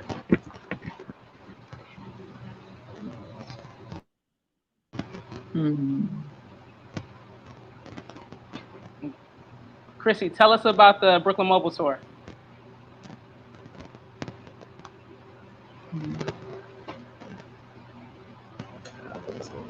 All right, so we might lose it. Yeah, but the Brooklyn Mobile Tour, it's a dope organization that she created out of really nothing. When you talk about like somebody having an idea and pulling together all of the resources, that's what she does. And the Brooklyn Mobile Tour, it travels all around Brooklyn, but hopefully, I wanted to bring us up to Harlem, but traveling all around Brooklyn in different areas. And she's putting on concerts. And at these concerts, there's independent artists, people from that very community who are able to perform, rappers, singers, dancers. She gives away gift bags for Father's Day. She's done that 3 years in a row. She puts on fashion shows. So it's really like if you want an opportunity and a space to create and to show your talent, Chrissy allows that within the Brooklyn Mobile Tour. And she has, I believe it's like 4 concerts per year, so like 1 each season. And so even during the quarantine, she still had a Brooklyn Mobile Tour down in Brooklyn. So Chrissy is doing amazing work. And so it's unfortunate that we can't speak to her today, but she's doing work. So make sure that you go to Facebook and check out Brooklyn Mobile Tour, Instagram. Even on Young Boss Media, we have some footage of her concerts and what she's doing. So Chrissy, thank you so much, and congratulations for winning the Young Boss Humanitarian Award of 2020. Peace and love. Awesome. Yeah. Okay, so let's move on then. Next, we have Tavonia Evans. Tavonia Evans is a software engineer who created Guapcoin, a cryptocurrency that supports Black-owned businesses. She tries to create a unified financial identity for the African diaspora. As a prior creative director and chief executive officer, she uses her self-created cryptocurrency to leave no one behind in this financial revolution. Is she here with us? No. She's not able to make it today, but just want to speak on Guapcoin. A lot of people speak about, Black people need their own money. This sister has actually created a cryptocurrency with the focus on empowering the African diaspora, Black folks all around the world, with our own coin, our own money. She designed herself, she created herself, she a sister just like us. She's incredibly super smart. She'll educate you on the whole process of blockchain, how to build it, how she did it. And she really needs our support right now, but it's not just her needing our support. We have to support ourselves and understand, like, this is real. I think so many of us are afraid to step into the cryptocurrency space because we think it belongs to somebody else. But if you look at like America and Ethiopia, our governments are paying us in cryptocurrency right now. They're getting rid of their dollars and going to start paying us in cryptocurrency, and we're going to be exchanging through cryptocurrency. And this sister right here has already developed a cryptocurrency that we can use and is being used. You can use it on your website. You can take payments right now. So this is not an idea, but it's actually something that's very tangible. So shout out to Tavonia Evans. Much love to you, sis, and congratulations for being a 2020 Young Boss Humanitarian. Peace and love. Okay, and next up we have a very special person. A very, very, very special person. Let me make sure I got the slide together for this. Okay. We get the slide together. So this is a change up of the award. This is a different type of award. We are giving out today the Fellowship Award to Aisha Baba. Yeah, my sister from Nigeria, from Kano, Nigeria. She is my sister. So you heard me describe her, and she and her bio is so short. Sister need to work on a longer bio. But Aisha Mahatma Baba, aka Yisha, is a TV presenter, videographer, photographer, voiceover artist, and podcaster born and raised in northern Nigeria. Like, sis, we need more to that bio. Like, what inspired you to do the work that you do? When I was in the 3rd grade, somebody pushed me, so I hit them, and that made me think maybe I should have it on camera so I can testify to the police of what really happened. And then I became a media activist based on this experience. You got to include that in your bio, sis. So, I will. So Aisha is receiving the Young Boss Fellowship Award. She is actually our first fellow. And what the Fellowship Award is, it's a 12-month, consecutive 12 months program where you receive training, you receive support, mentorship in business and in media to produce the content that will empower you, your community, and just make a positive impact on the globe. And you can already see, like, Aisha is a budding star already. And so, what I want to do just as a mentor is like bring her into the team, bring her into the fold of what Young Boss Media is, and really help to cultivate her vision. And one thing I already see in her is the willingness to receive support, receive guidance, and to do the work. Like, that's the most important thing right now, is there's so many people that are afraid to do the work. And she hasn't ran from me yet. And so that's always something that I look for. Do you keep coming back? If you keep coming back, then I'm going to keep giving it to you. And so, and so when I told her I wanted her to be a part of this fellowship program that I'm developing, she was super excited, and I'm just really excited about working with you and developing Young Boss Africa, because we want content coming from the continent that represents, your experience. Like, what's it like to be in Kano right now? Like tell me, like, take me through your day. And so I'm so happy to have you on board. I'm honored that you like me here. You know, I'm so accept honored. your Thank award, you. sis. Accept your award. Thank you so much. Thank you so much. I'd like to thank God. I'd like to thank my mom for giving birth to me. Thank you so much. I'm really happy to be here. I've been learning so much, and it's been awesome. And I can't wait to learn more and do more with you. Awesome. Yeah, there's plenty more. I got work. I got something for you to do right after this. So just hang tight. Yeah. There's never a shortage of work to do at Young Boss Media. And if you would like to be a fellow, please go to our website, youngbossmedia.com. We'll be looking for more fellows in the 2021 era. But she's our baby. This is our baby. It's our baby. And I am the last born to my mom too. Oh yeah. So you the babies of babies. Yes. Love your mama. Babies are babies. All right, so I'm gonna let you continue giving out the awards, Okay. but I wanted to give you a shout out for that. Thank you so much. You're very Okay, welcome. next up we have a brother from Nigeria again. Onyekachukwu Nwakobi. A sister. Onyekachukwu Nwakobi is a young pharmacist making a difference in the health sector. She is a sister. I'm so sorry. A sister. It's a name that goes for both male and female. That's why. Oh, okay. She is currently working with Health Plus Pharmacy, Nigeria's first integrative pharmacy. She is passionate about drug adherence, educating the public on the right indication of drugs and every other drug information in order to reduce self-medication. Okay.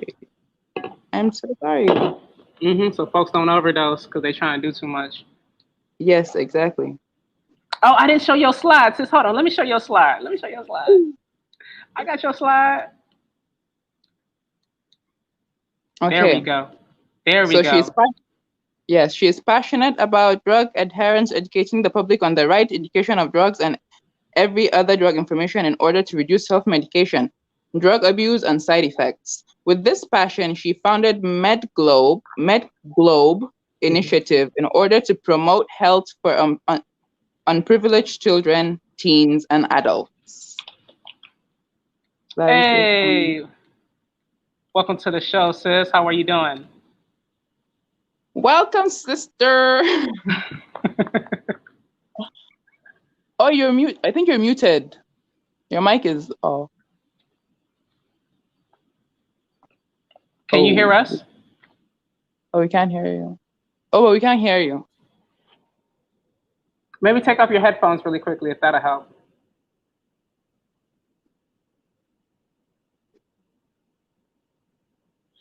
No.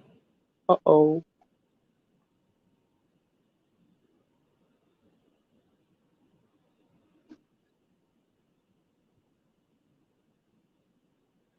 And her network is so good and clear. So sister, she's a community pharmacist, so she got money. That's a good phone. That's like one of them new phones, you know. Like, yes, we're not playing with that. Like, everybody ain't able. No.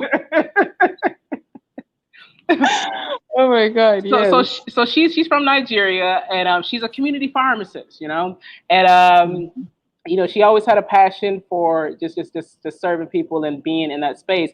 And during the corona, you know, she's dealing with all kind of stories, all kind of people concerned about their health. And I asked her a question during the interview. I was like, well, how much of this corona is us just dealing with stress? And she was like, man, especially as a Nigerian, that's all we have is stress. We might just sit in traffic for 5 hours. Like, that's all we got is stress, you know? Yeah. All right, let's see if here she go right here. Hey, sis, can you hear us? Yeah, I can. Can you hear me? Yes. Take it away. Tell us about yourself.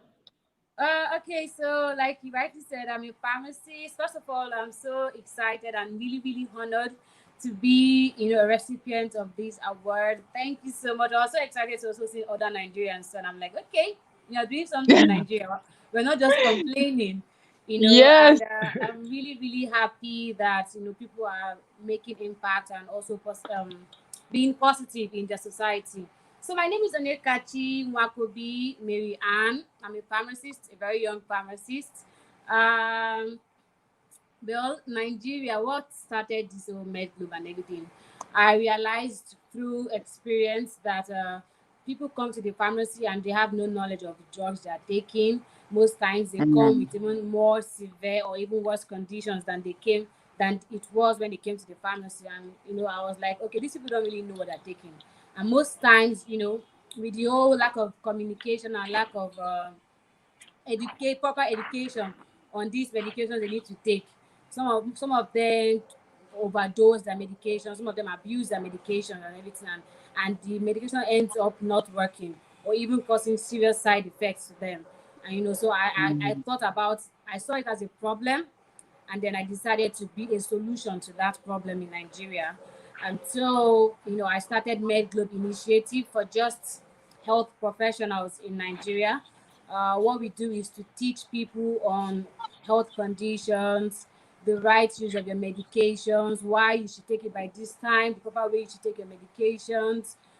We also try to not discourage people from self-medicating, but we try to encourage people to speak to their health professionals first before they go ahead to self-medicate. And from there we started getting so many invitations from other organizations to volunteer, to organize medical outreaches. And so I was like, okay, since all this we are volunteering to do all these things, let's just give back in this way. And so we started organizing medical outreaches mainly for the underprivileged people. So people that we know cannot afford some medications, people that we know cannot afford doctors' consultations or even some medications or afford doing some tests. So we, search for these people.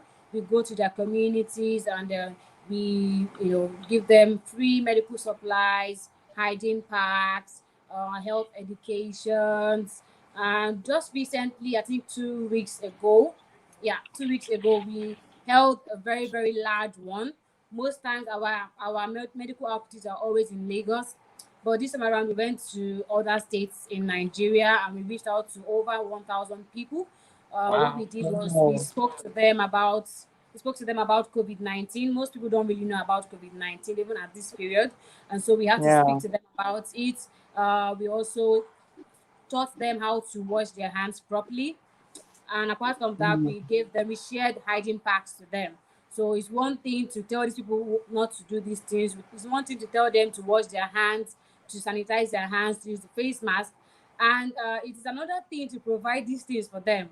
Because most times, it's not like they don't even know about it, but they don't have the money, they don't have the resources to, use these things to adhere to these precautions that you've spoken to them about. And so we found out that so many other organizations in Nigeria have been sharing, food items, clothes, and other stuff. So we're like, okay, let us do something different.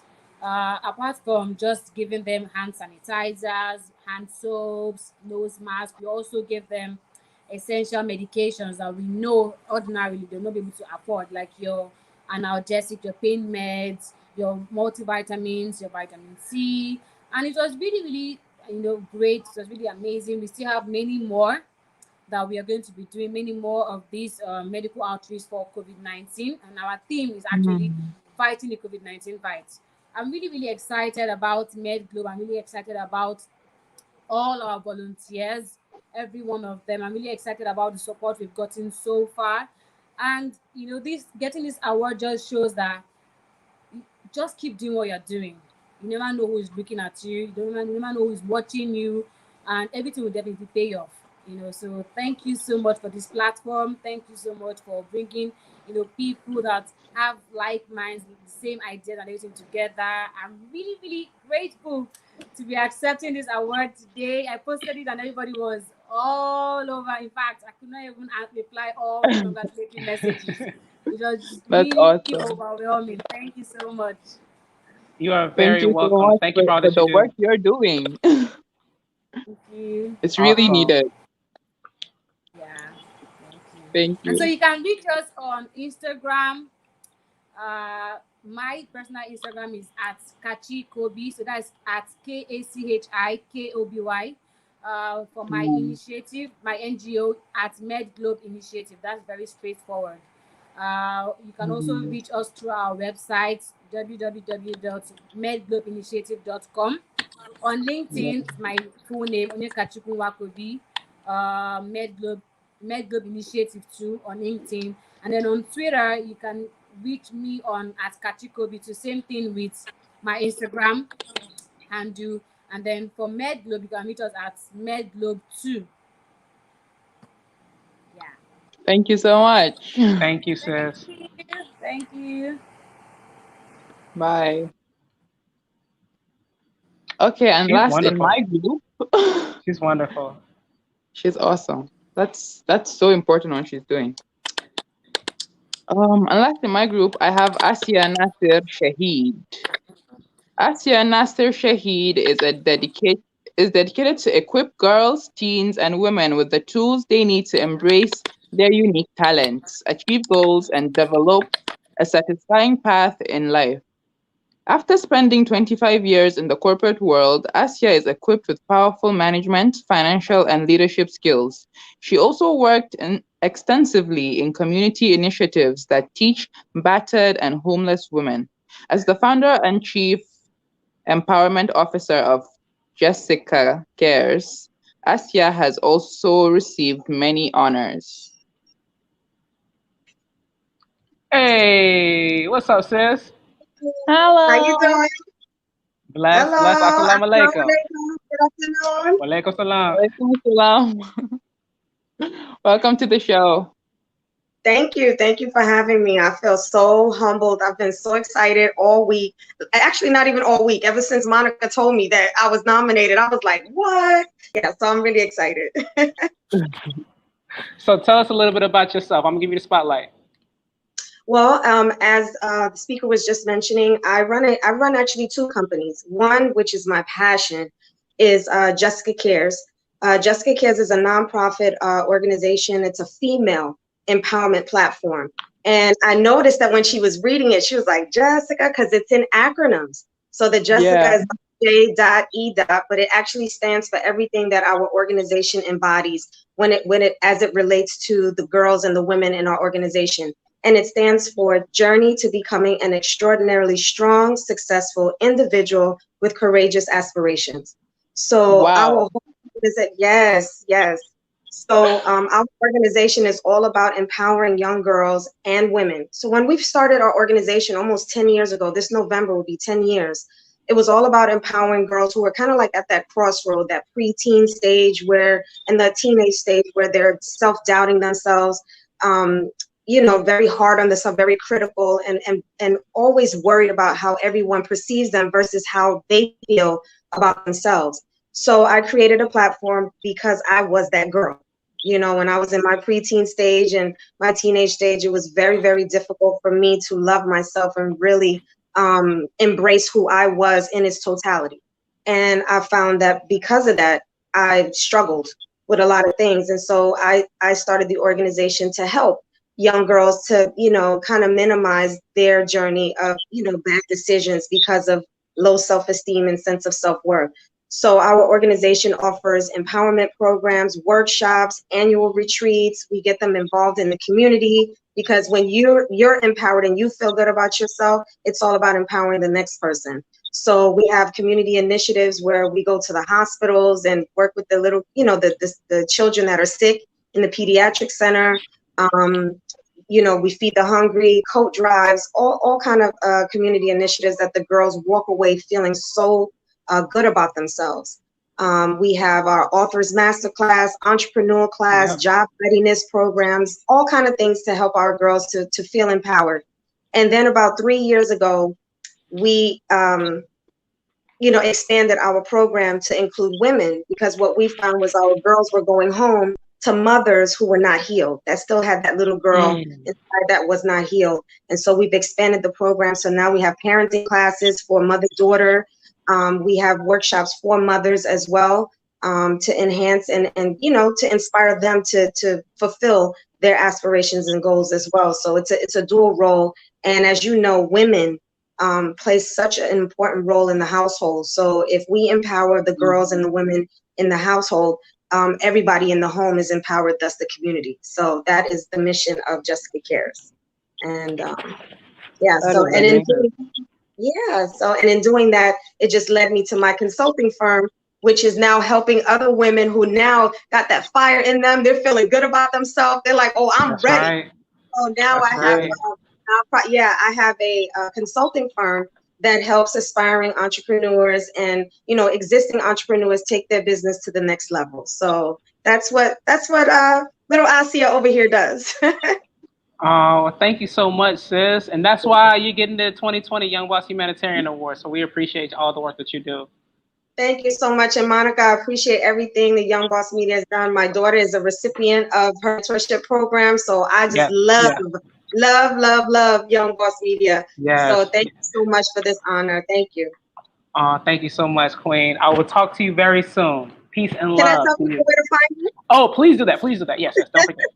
So if you want to know more about our programs, if you want to get involved, and if you especially want to sponsor a young girl to participate in our various programs, you can find me on Instagram at Jessica Cares 1, and you can find me right here on Facebook as Asia Nasir, or our Facebook page, Jessica Cares, and the Jessica is in acronyms. You can find me also on LinkedIn as Asia Nasir. So please reach out, please sponsor a girl. That way we can, you know, you change your life and you empower a young girl, she can empower the world. So That's right. Thank you so much, Queen. Thank you so much.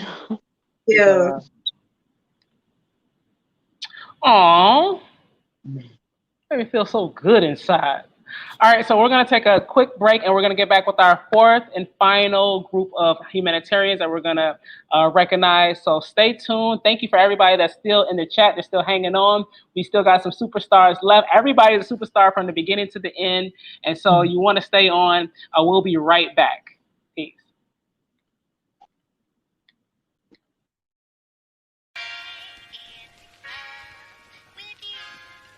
And it goes a little something like. You all summer and after fall, I'll keep you all summer and after fall, I'll keep you all summer and after fall, I'll keep you all summer and after Yeah. you all summer and I'll keep you all summer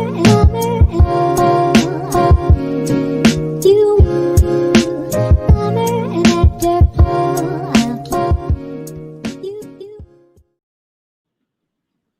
Hey, and we are back. And before we get into the next and final round of humanitarians, just want to give you a little bit more information about Young Boss Media. We have a for-profit and a nonprofit. Our for-profit, we serve the community by, servicing organizations, particularly public service organizations with social media. If you need us to get out to your rally, you need a fundraising videos, we do that type of work. You want us to develop a newsletter for your audience, you want us to help you have a social media strategy, we design all of that for you. Now, on the other side, we have an educational program called the Young Boss Media Activist Institute. Now, the Activist Institute is also responsible for the fellowship program, and this is where we focus on media education. So teaching young people that it's not just enough to be in front of the camera, you actually have to do something with your audience. You have to make sure that your audience knows what's happening with their world, with their surrounding, and how to handle it. And so we want all of our producers, all of our hosts, anybody that touches Young Boss Media to really be responsible for the media that they're creating. And that starts from day one. What's your why? Why are you doing this? Why is this important for you? If it's about views, that's not enough. It's really about creating an atmosphere of education, fun, acceptance, because that's what the next generation needs. We know what it's like to live in a capitalist society where nobody cares about you, nobody loves you. And look what's happened to the world now. It's crumbling. It's crumbling. So for the next generation, it is our responsibility to rebuild it. And we want to utilize media and this platform to rebuild it in a very positive, loving way. And sometimes people don't get that. They just think it's all about who's following you. But where are these people following you to? And where are you leading these people, right? And so that's the work that we do here at Young Boss Media. And so if you would like to make a contribution, that was going to come. You can send us your funds. Send us your dollars because we need your money. You want to support? Vote with your dollars. They say that about the election. They say that about supporting Black businesses. Vote with your dollars. So we have our Cash App, Young Boss Media. You PayPal me, Young Boss Media. If you want to send a check to this building, it's 601 West 26th Street. Was it the asterisk sign 321 Suite 325, mailbox 289, New York, 10001. If you want to write a check, maybe you're old fashioned. But if you're still writing a check, you probably got some big money. So if you still got a checkbook, call me. I'll slide you my number in the DM if you still got a checkbook and you writing them big checks. Because that's how we continue to create the work that we're doing and to continue to educate people on media activism, media leadership, and just being a community leader in general. So that's our information. That's our Cash App, PayPal, me. And you can also just go to youngbossmedia.com, keep up with what we're doing. You can check out information on all of our hosts, all of our producers. You can read more about me. I got stuff up about me, of course. We have information about all our shows, events that we have coming up. And so that's the real place that you want to check out for all things Young Boss Media. You can also follow us on Facebook, LinkedIn, YouTube, Instagram. We're on all these platforms where we can publish our content. So make sure that you are following along and show love, say what's up. And I appreciate everybody that's leaving comments in the comment section. Hey boo, hey Ed, how you doing? Shout out to the out there in the UAE. Hey baby. Dr. Satnam, there's so many great people out here. So many great people out here. And the comment section is full. So we love y'all, sending great love and energy. And so what we're going to do is we're going to keep this segment going and just continue to honor the these beautiful people, these beautiful, amazing people. So you go ahead, sis. Okay. So next we have Komodo Impalele. I'm so sorry if I murdered your name. Please, when you come on, say the name correctly so everybody knows. So Komodo Impalele is a marine trainer and educator. She dedicated her career to mentor and manage the South African Maritime Training Academy. Komodo also has valuable work experience as a technician and third officer as a Marine. She uses her skills to help influence and train other future Marines. Her patience, professionalism, management skills, and ability to mentor and coach young Mariners has seen her being recognized for her contribution to the much-needed skills and development expertise, has earned her an award as the Best Skills Contributor in 2016, the Women in Transport Awards from the annual Africa Ports Evolution. That's right. We got the best of the best. What's going on, sis? Oh, hi. Hello, ladies. Hello. I'm exceptionally honored to be nominated for this and just to be surrounded by so much power of collaborating women around the world towards a common goal of empowering young people around their communities and around the world. And thank you very much, Young Boss Media, for this selfless work. And I really, really appreciate it. And thank you for having me here. You're very welcome. I like the fact that you got straight to the point, but I'm going to give you another minute just to tell folks a little bit about what you do from your perspective. Okay, so I am a mariner or a sailor, if you will, and I basically sail ships around the world. All my entire life, I've been in this presumably male-dominated industries, which were, obviously supposedly limited to the other gender. And I've always had this passion to just push through barriers. And once I got in there, I wanted to sort of bring in more women in, just to, sort of encourage them and help them along. And so being in this industry has allowed me that opportunity as well to reach out to more younger women as well who are already studying at universities and obviously and those who are in high schools to sort of, encourage them and, just sort of talk to them, speak to them about this industry, and just tell them that, you know what, you don't have to be a woman in a man's world. You don't have to be like a man. You don't have to be better than a man. You can just be a girl and wear high heels and do everything that a man can do. Okay. And coincidentally, here in South Africa is Women's Month. The month of August is Women's Month, and on the 9th of August is National Women's Day. And in 1956, on the 9th of August, the women decided to collaborate and go against the apartheid law that prohibited freedom of movement, within the country. You had to carry a little booklet that said you're allowed to go here or you're not allowed to go there. And they collaborated and said, you know what, enough, And so doing this today is quite encouraging. It's very important what you are doing today, particularly on this month, to say to the rest of the women and the women who are on this team and the women who are being honored here that, you know what, we must never underestimate our power to collaborate, because it's through our collaboration that we can do a hell of a lot more. The little bit that you can do within your communities it goes a very long way. You never know who you are inspiring, whose life you can change for the better. And to other women, I just want to say, keep doing what you're doing. We are watching, our children are watching, and congratulations to everybody. Oh, thank you so much, sis. Can you just say your name, please? Because I think I said it wrong. Yes, I see on the certificate it's spelled wrong as well. Oh, is it? Okay, I'll fix that. Don't worry, I'll fix that. Komucho Mpahlele, yes. Komucho Mpahlele. Komucho Mpahlele. Mpahlele. Mpahlele. Komucho Mpahlele. Okay. This is a long relationship we're building. We're going to get it. Yeah, we're building. Yes. It's not absolutely.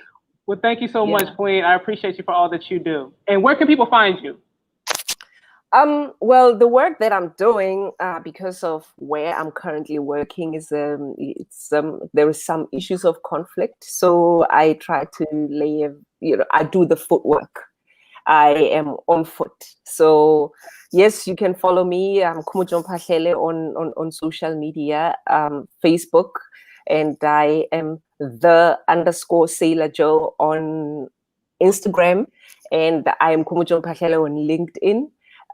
But yeah, the work that I'm doing, I trying to keep it a little bit low because I still want to, be gainfully employed. Yeah.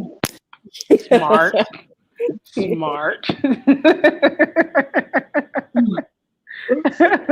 Well, thank you so much for your time, sis. We will talk to you very soon. Keep up the good work. Thank you. Bye. Awesome. So our next humanitarian that's going to receive an award, and I'm going to just read it out because I don't think he's here in the backstage area, is Brother Russell Cheek. He's from New York. So I got to say it with my New York accent, you feel me? Yeah.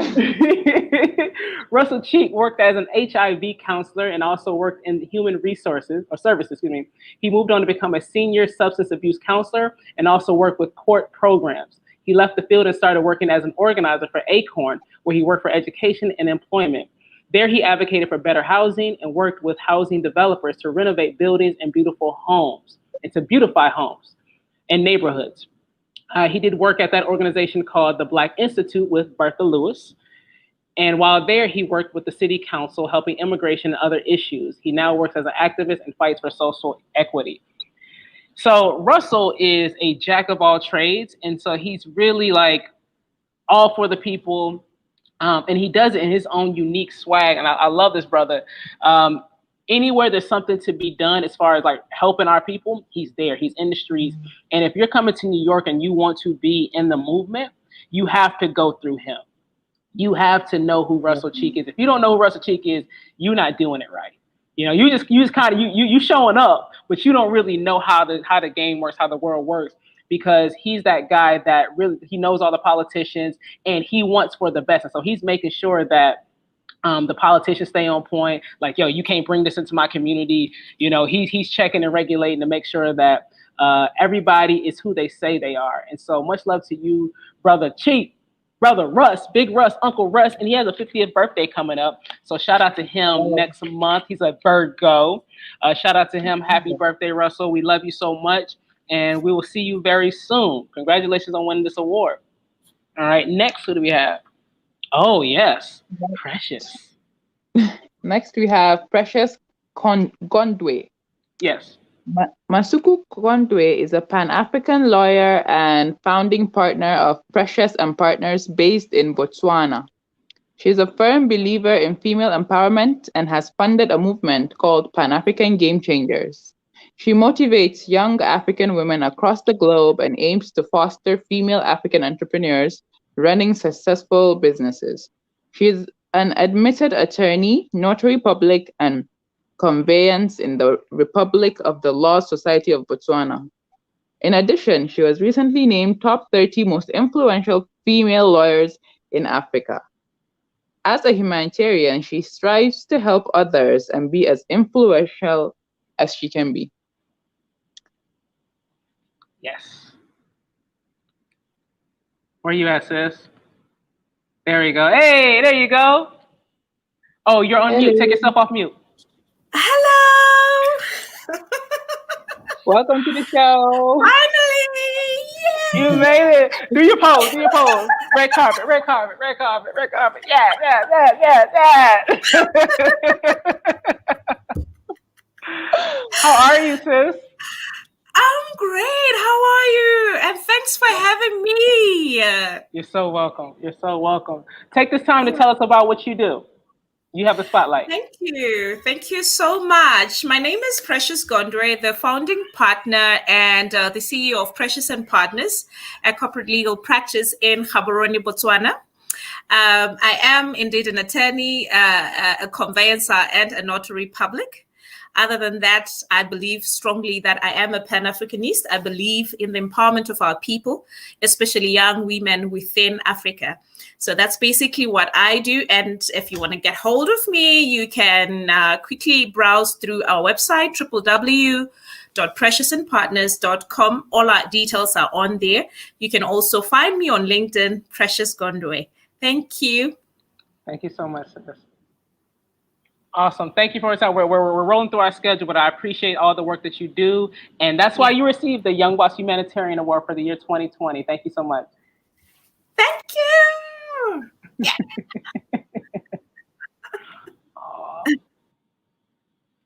All right. All right. Don't this feel good? I love your picture. That's just like so beautiful. That's amazing. All right. So you got Catherine. Oh, I can take it. So the next nominee, selected award winner, my Kenyan sister. Let me make sure I have her bio, because we lost Candace. Shout out to Candace. I know the storm got to her network, but shout out to Candace. Catherine Amanyo is a self-made successor. That's very true. As the founder and director of Imprezaza Academy in Kenya. Can't read today. Catherine provides children who can't afford school fees the chance to learn. She seeks to give education to the less fortunate because she was once not able to afford going to school. She helps many poor children with HIV and fights for women's rights as well as orphanage children.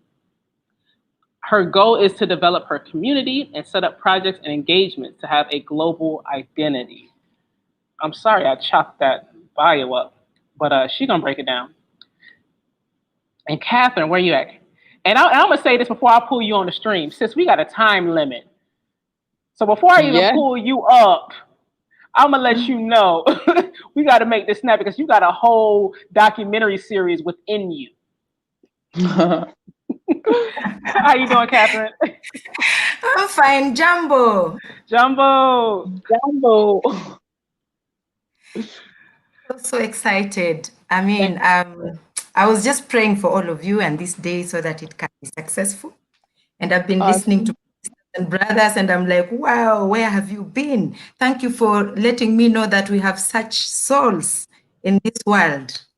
So for those of me, I am a fourth born of 10.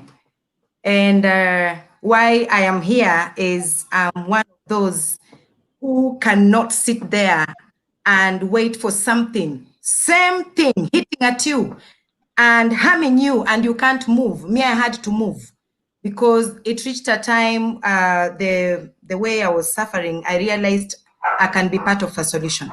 And I want to celebrate my mother first, because she said one thing when I was a little girl, and that one thing has remained in me up to date. She said, instead of crying and whining and complaining, but we are looking at each other, think how we can come out of this problem. And the only way is, even if it is sneaking in school, even if they chase you, you go back. They chase you, you go back. And I kept on doing the same. So all parents in the world, be careful what you tell your children, because they grasp. So I lacked school, and I admired to be in school. And I kept on asking myself, how can anybody see that I really want to be in school? Because we have other children today who would rather come up with an excuse not to be in school. So how? I lost my father. That's not an excuse. Yes, and my mother, up to date, you know, she's that humble African woman who will never complain, even if she is hurting and lacking severely. So she used to say there is still no excuse to fail, because we have 2 hands, we have 2 legs, we have a brain, and God has a reason why we were facing what we were facing. So we lost everything, yes, but I realized that I have a brain to help me come out of every problem that I was facing. Focusing in class, other children would have everything I didn't have. I would be chased, but I said, anytime I'm in that class, I will perform well. And that is what I did. And I just want to say that I have a high school, and that high school is for children who would have rather been in school, but they are not, because of different circumstances. And because where I am, you have to pay fees, there are people who hardly earn $1 a day. So juggling in basic needs and paying fees is really challenging. And I reach out also girls who drop out because maybe they are embarrassed, they got pregnant accidentally, but they still want to chase up to get their dream realized. And also even people who just gave up long time ago and they've realized, oh, it is through school that I can think right, I can be part of a solution. I do not want to remain wallowing in the miasma of ignorance. So that Impreza Academy, and I have Kenya Women Agenda, where we empower women, because I realized if my mother could have not died with us, cried with us, clung with us, thought smart, then we could have ended up in the street. So that's why I realized that actually a woman anywhere, if we do not face our giants and say that I will not introduce myself in any room that I'm a woman, I'm already a woman. I will not seek sympathy because maybe I'm young. For people who say I'm young, I'm a youth, I'm an orphan, I'm a widow, I will not introduce myself with such weaknesses. I will introduce myself and focus on the mission and be effective on the mission, whether a woman or a young person. And that is why I have Impreza Academy, to teach children to face this very biased, discriminative world. That's amazing. Thank you so much, Catherine, for all that you. So this is the second interview that I cried in. Yeah, I'm telling you, it was astrological. It was like a new moon or something, planets changing. I was already probably on edge, and then she said something, and we were just like, I can't believe I take everything for granted.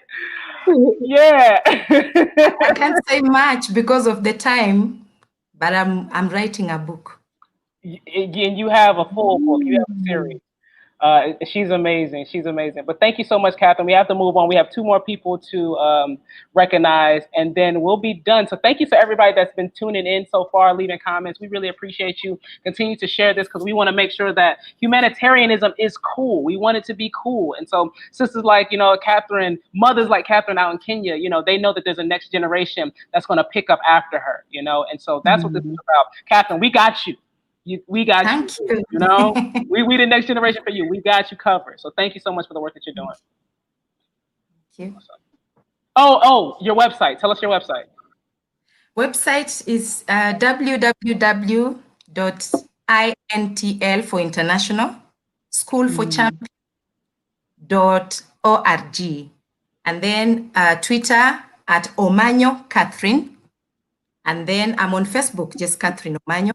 My email is knTWINNIES@gmail.com. Or just Google Impreza Academy. There you go. Thank you so much, Queen. See you soon. Hey, all right. So we're getting close to the end. Thank you so much for everybody that's been tuning in, leaving comments. We appreciate you, but also more, the collective appreciates your attention and just being attentive to everything that's going on. So thank you so much for your time and your patience. All right, you want to take Ann? Yes. Awesome. So we have next we have Anne Ethel Komlaga. I hope I said that right. She's based in Ghana and is a high-spirited polymath, educator, and humanitarian with over 10 years of experience. She holds a Master's of Arts in Educational Leadership and Management from the University of Ghana and is also a fellow from the Young African Leaders Initiative. Anne has a high passion for quality education and gender empowerment and works hard to provide libraries and other learning resources to keep children and girls in school. It is her mission to transform the world and give opportunities to the less privileged for social change and progression.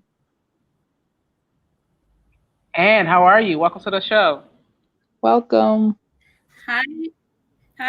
Thank you. Thanks for having me. Thanks to the Young Boss Media and all of you at the studio. I feel so happy now because I'm the only Ghanaian on your list. That's right. We need more though. Goosebumps. Yeah. You represent, making them proud. So tell us about the work that you're doing. So I'm just a young, enterprising lady with so much ideas and passion. Then I realized that with passion and ideas alone, I can't get there. So I need to take action. I can't do it alone with the action too. I need some people around me, the synergy. Okay, so I just called on a few of my friends and we started Quantum Ideas Ghana for us to just contribute ideas and execute projects in our communities, not just sit on social media and complain every day. We can do a lot. And also to remove the seeming the bureaucratic tax around the SDGs. The SDGs are meant to serve us, but then there are things around it that alienates the goals from the very people it's supposed to serve. So why don't we come in between and make help in whichever way possible to achieve the goals? So this is what we've been doing so far, building libraries in communities and celebrating ideas, and in forms of projects. That's so amazing. That's so amazing. Let me back up. Yeah, so let me be quick to mention that August 12 is International Youth Day, and as a youth organization, we are not letting the day pass. We are trying to engage the youth for global action, as that is a theme for this year's celebration. So we've put out a question out there: what can the youth do to alleviate the harsh conditions of unemployment in this COVID era? So people send in their solution-based ideas, so we can build on it to execute projects in future and also award them for sharing ideas and trying to think on their feet and doing something for themselves. So we have an awards ceremony coming off on the 12th of August at Shoman Estate. If you are in Ghana and you are listening to me now, we have these awards coming up and we are going to honor these youths who have these impactful ideas and also Oh, that's actualize amazing. them. Yeah. That's Thank you very amazing. much. So I'm just an invite. Just give me a call. Yeah. My number is out here. 020-703-2025. And on Facebook, I'm Coms and Eth. Coms and Eth. On LinkedIn, I'm with this name, Annie Ethel Komlaga.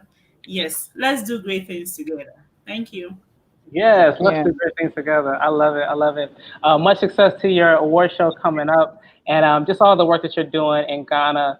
And when COVID is wrapped up, we will see each other face to face very soon. Thank you so much. Definitely. Congratulations. I hope to see you in Ghana. I hope, Absolutely. yes, I want to come there so bad. And make sure y'all wearing masks at the ceremony now. Make sure y'all got your mask on. Of We course. will.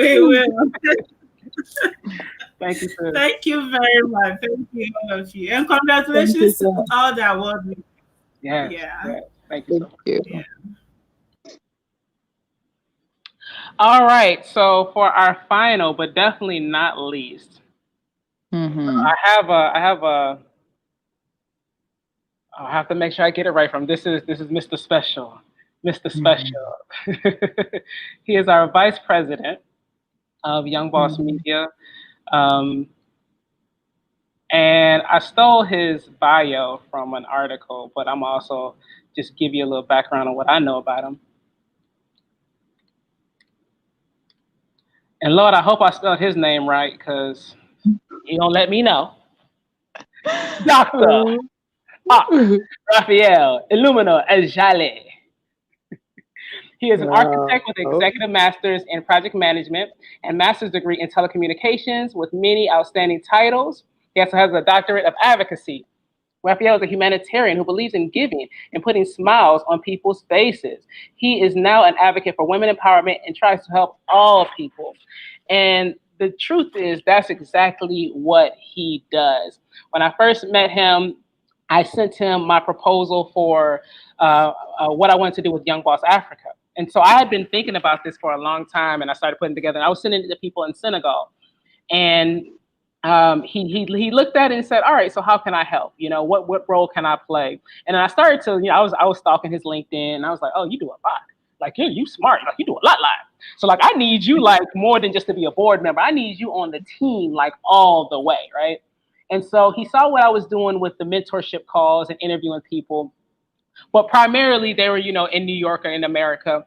And so he started introducing me to a lot of his friends. And so a lot of these people that we see today on this program, many of them are through knowing Raphael.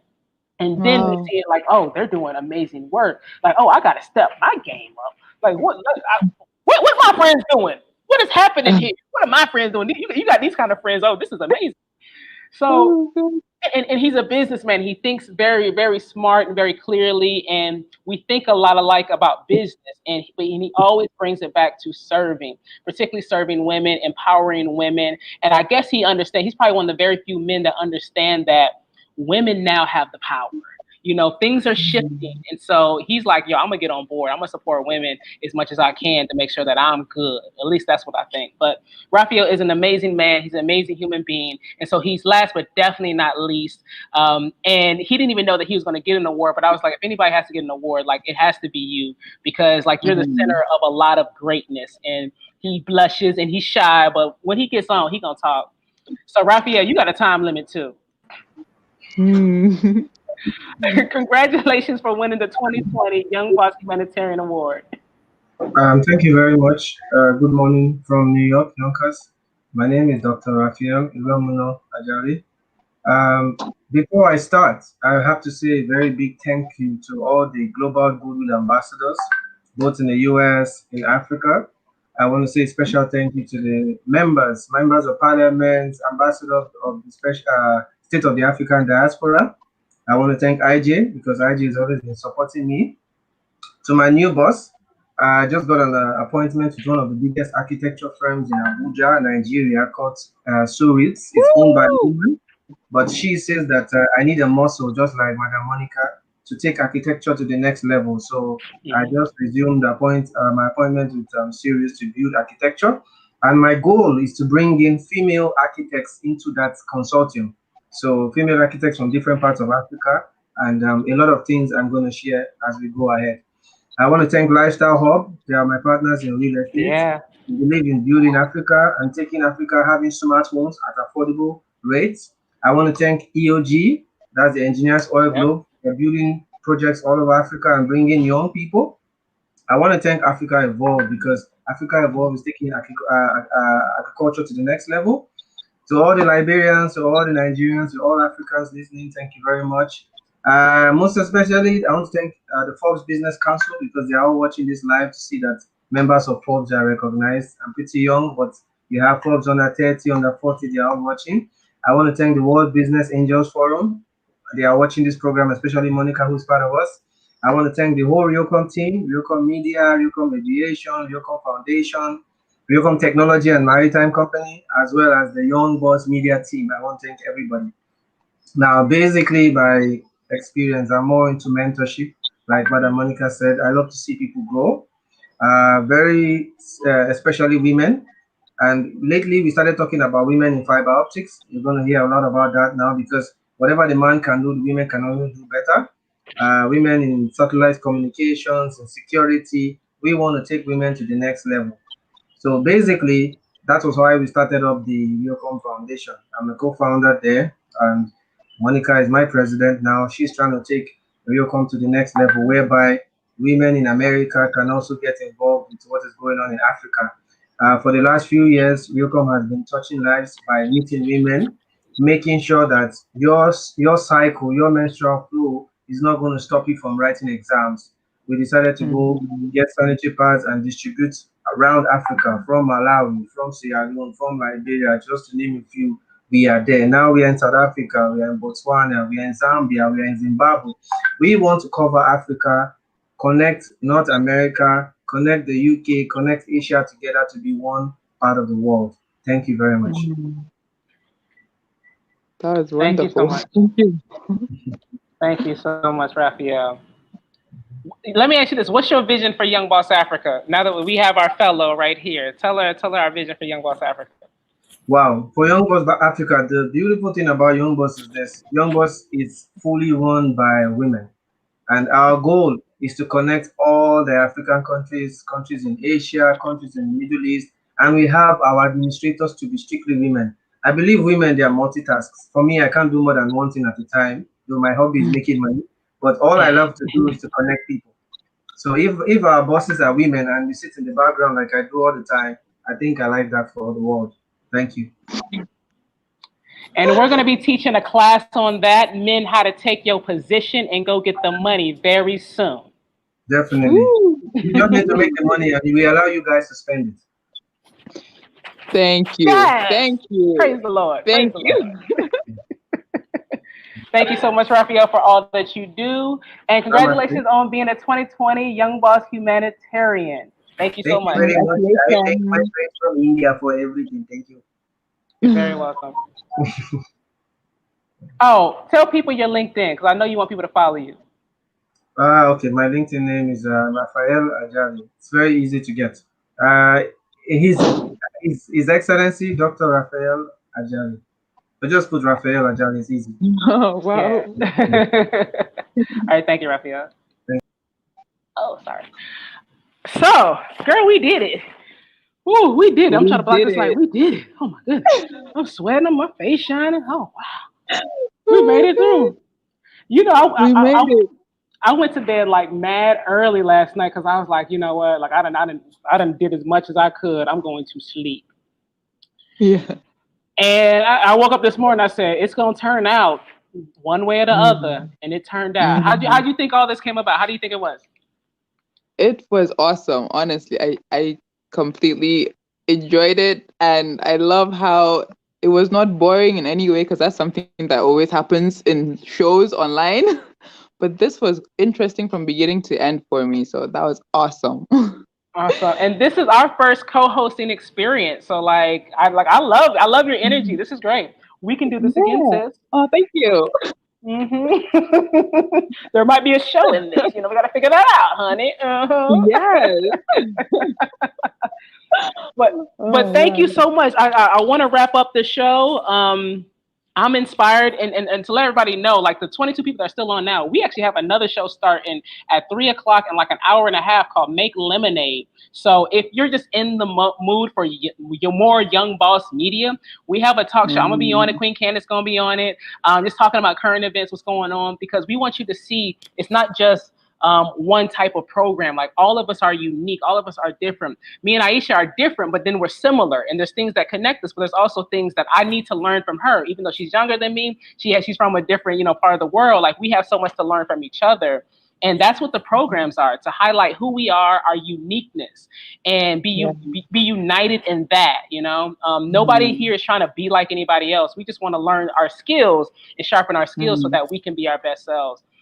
And so, stay tuned. Go ahead. I forgot to talk about the show that I'm going to start on Young Boss Media. Yeah. Talk about the perfect time. Yeah. So it's going to be like for travels and tours.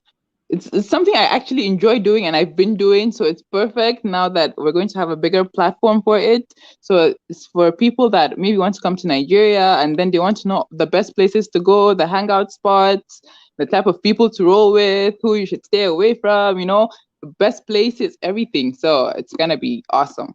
And I'm excited to share it with everyone. Got it, because I need to know where the food's at, where I can get my nails done. I love food. A good back massage, foot rub. Yes, I want to be pampered. Then I want to go to the shopping. I want to go to the club. I want to feel like a celebrity. Like I want to be like I want to do my red carpet walk. Yes. But then we're gonna get all of that. All of that, and also I was telling you that I didn't realize that Nigeria had lions and elephants. So I want to do all of that. I want to be just all over Nigeria acting the food, a good food. Yeah, yeah, definitely. It's gonna be dope. It is. And honestly, a lot of this couldn't have happened without Corona, kind of putting us in the space of being at home and being super virtual. So, it's okay about Corona. But we're going to wrap up. Thank you so much, Aisha, for hosting with me. Thank you to Queen Candace. I hope you make it through the hurricane, because we got another show in a little bit more than an hour. So hopefully Queen Candace can get through the hurricane and get back on the Wi-Fi. And we're just going to keep on continuing to do what we do. And that's create media made for our people, made to uplift our people. And if you want more on Young Boss Media, please go to the website, youngbossmedia.com, baby. That's it. That's it. And while we at it, anyone wants to follow me, do your thing. I'm everywhere. I'm on Instagram, Twitter, everywhere. Random_Yesha. The same Yesha you see on the screen, YEASHA. Random_Yesha. On LinkedIn, I'm Aisha M. Baba. So yeah, everything's connected. So same name everywhere. Random Yesha. Awesome. Thank you so much, sis. And thank you to everybody for watching and tuning in. Much love and respect for all that you do. Peace and love. Yes. Yes.